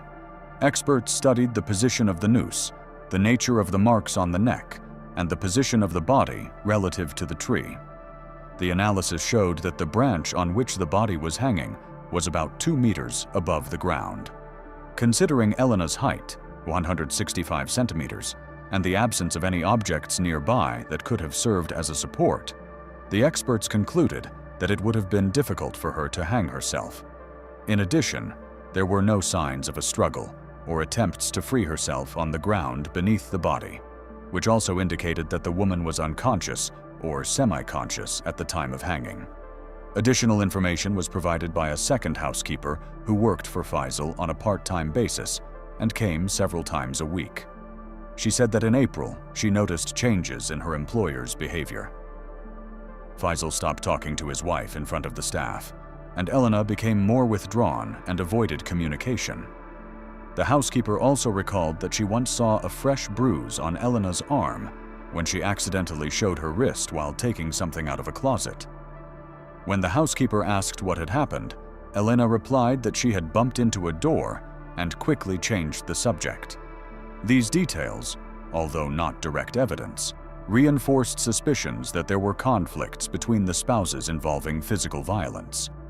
Investigators also examined Elena's correspondence with her friend and parents. The victim's phone was seized and sent for examination. Some of the data was recovered. In messages sent in April, Elena wrote to her friend that she felt lonely and that her husband was avoiding her. In one message, she mentioned that she wanted to return to Russia, but was afraid that her husband would not give her permission to leave. In another message, she wrote that she was afraid of conflict and that the situation at home was becoming tense. These messages showed that Elena was aware of the growing problems in her relationship, but did not consider herself to be in immediate danger. The last message, sent on the morning of May 6th, was short and contained no signs of panic or intentions to harm herself. Bank transactions were also investigated. Investigators requested statements for Faisal and Elena's accounts. Analysis showed that in March, Faisal had transferred a large sum from his personal account to one of his companies. The transaction appeared unusual, as no such transfers had been made previously. The amount was several tens of thousands of dirhams. Investigators suspected that the transfer could be related to an attempt to hide assets or prepare the ground for possible legal consequences. However, no direct link between this transaction and the crime could be established. Faisal explained the transfer as necessary to cover the clinic's operating expenses. 2 weeks after the body was found, investigators gathered enough evidence to bring charges. On May 24, 2024, Faisal al-Harti was arrested on suspicion of intentional homicide and concealment of evidence. He was charged with murdering his wife, using sedatives, and then staging a suicide. The investigation indicated that the motive was fear of losing his business reputation and business due to his wife's illness, as well as an emotional reaction to her intention to return to Russia and seek help from the consulate, which could have led to the disclosure of family problems. Faisal's arrest went off without incident. He was taken to a detention center, where he was informed of the charges and his rights. Faisal's lawyer insisted on his client's innocence and stated that all the evidence was circumstantial and did not prove his involvement in his wife's death. The defense argued that the navigation data was not conclusive proof of Faisal's presence in the car. Someone else could have been driving. The shutdown of the surveillance cameras was explained as a technical error, and the presence of a sedative in the victim's blood could have been the result of her taking medication on her own from an unknown source. The lawyer also pointed out that the bruises on Elena's arms could have been caused by accidental injuries, not violence. However, the prosecution had a body of evidence that, taken together, pointed to Faisal's guilt. Contradictions in his testimony, navigation data, deliberate disabling of cameras, access to sedatives through the clinic, testimony from housekeepers and security guards, as well as the nature of the injuries and toxicological data, painted a convincing picture of a premeditated crime. The investigation classified the act as premeditated murder, committed with particular cruelty and using means that made it difficult for the victim to resist. The case was transferred to the Abu Dhabi District Court. A preliminary hearing was held in June 2024. The court accepted the indictment and set a date for the main trial. Faisal was denied bail due to the seriousness of the charges and the risk of obstruction of justice. Elena's relatives from Samara hired a lawyer to represent their interests in the trial. They demanded fair punishment and compensation for the death of their daughter. The Russian consulate provided assistance in legal matters and maintained contact with the family of the deceased. The trial began in July and lasted several months. The hearings were held in camera, as the case contained confidential information about the deceased's medical condition. The prosecution presented all the evidence it had gathered: expert reports, witness statements, navigation data, and toxicology reports. Each piece of evidence was examined in detail. Experts provided explanations regarding the nature of the injuries, the concentration of drugs, and the possibility of staging a suicide. Witnesses confirmed their testimony under oath. The defense attempted to refute the charges by presenting alternative versions of events. Faisal's lawyers argued that Elena could have acted on her own, that she was depressed and took a sedative with the intent to commit suicide. They presented evidence that the infectious disease Elena suffered from was often accompanied by psychological disorders and that she could have concealed her intention to end her life. However, the prosecution refuted this version, presenting evidence from a doctor and Elena's correspondence in which she did not express suicidal intentions and was planning treatment. The court accepted the prosecution's arguments as more convincing. In November 2024, the court handed down its verdict. Faisal al-Harti was found guilty of the premeditated murder of his wife and concealing the traces of the crime. The court established that he used a sedative to render his wife helpless, then took her body to a vacant lot and staged a suicide by hanging her from a tree. The court recognized the motive for the crime as fear of losing his business reputation and an emotional reaction to his wife's illness, which he perceived as a threat to his position and business. The sentence was 25 years imprisonment, confiscation of part of his assets, and payment of compensation to the family of the deceased in the amount determined by the court. Elena Morozova's family received the compensation set by the court and secured the repatriation of her body for burial in Samara. The case did not receive wide media coverage. The Emirates authorities preferred not to publicize the details so as not to draw attention to the high-profile crime in business circles. The investigation was closed, and the materials were transferred to the archives.